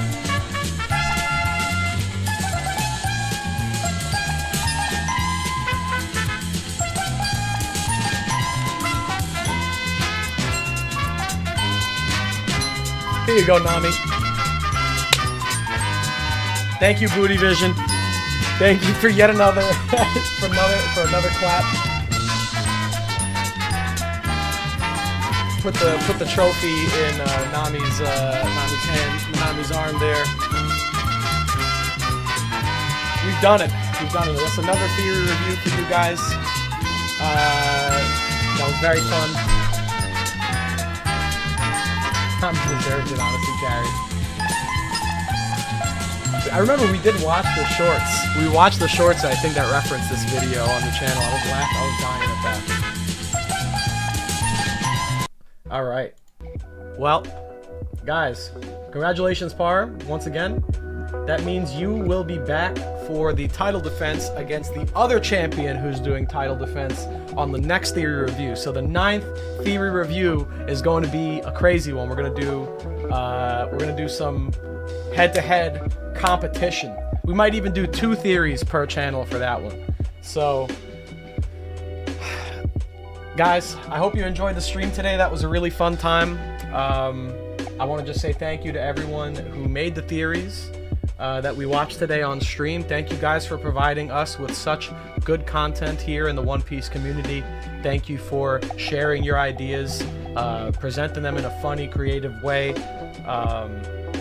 It's great. It's great stuff. I used to watch a lot of theories on my free time, and I just appreciate when I watch something entertaining like what you guys have made. Randy, Par, Dawn, you guys made some great videos. Thank you so much for making that great content. GG's. And also, thank you to everyone in the stream today who sent super chats, who just chatted, who hung out from start to finish, who've been in here sending members messages, dropping emojis in the chat. All you guys with your stream participation makes this all very, very much worth it. So I just want to say thank you to you guys as well for being here. Everyone who just stopped by, watched, liked the stream, went and showed some support to these guys. You guys are also very awesome. And for all you out there that don't yet make theory videos, if you do ever decide to make theory videos, feel free to share them with me. We'll pull them up on a future theory review, and then you can rumble with the greats and see how your theories hold up. I think that'll be really fun. So, guys, I think that's where we're going to cut things off for today. Au revoir. I hope you guys enjoyed this theory review. Thank you for being here. Much love. And I will catch you guys next time, wherever you are. I hope you have a great rest of your day, a great Friday and a great weekend, a good night, and a wonderful romance dawn. Take care, my friends.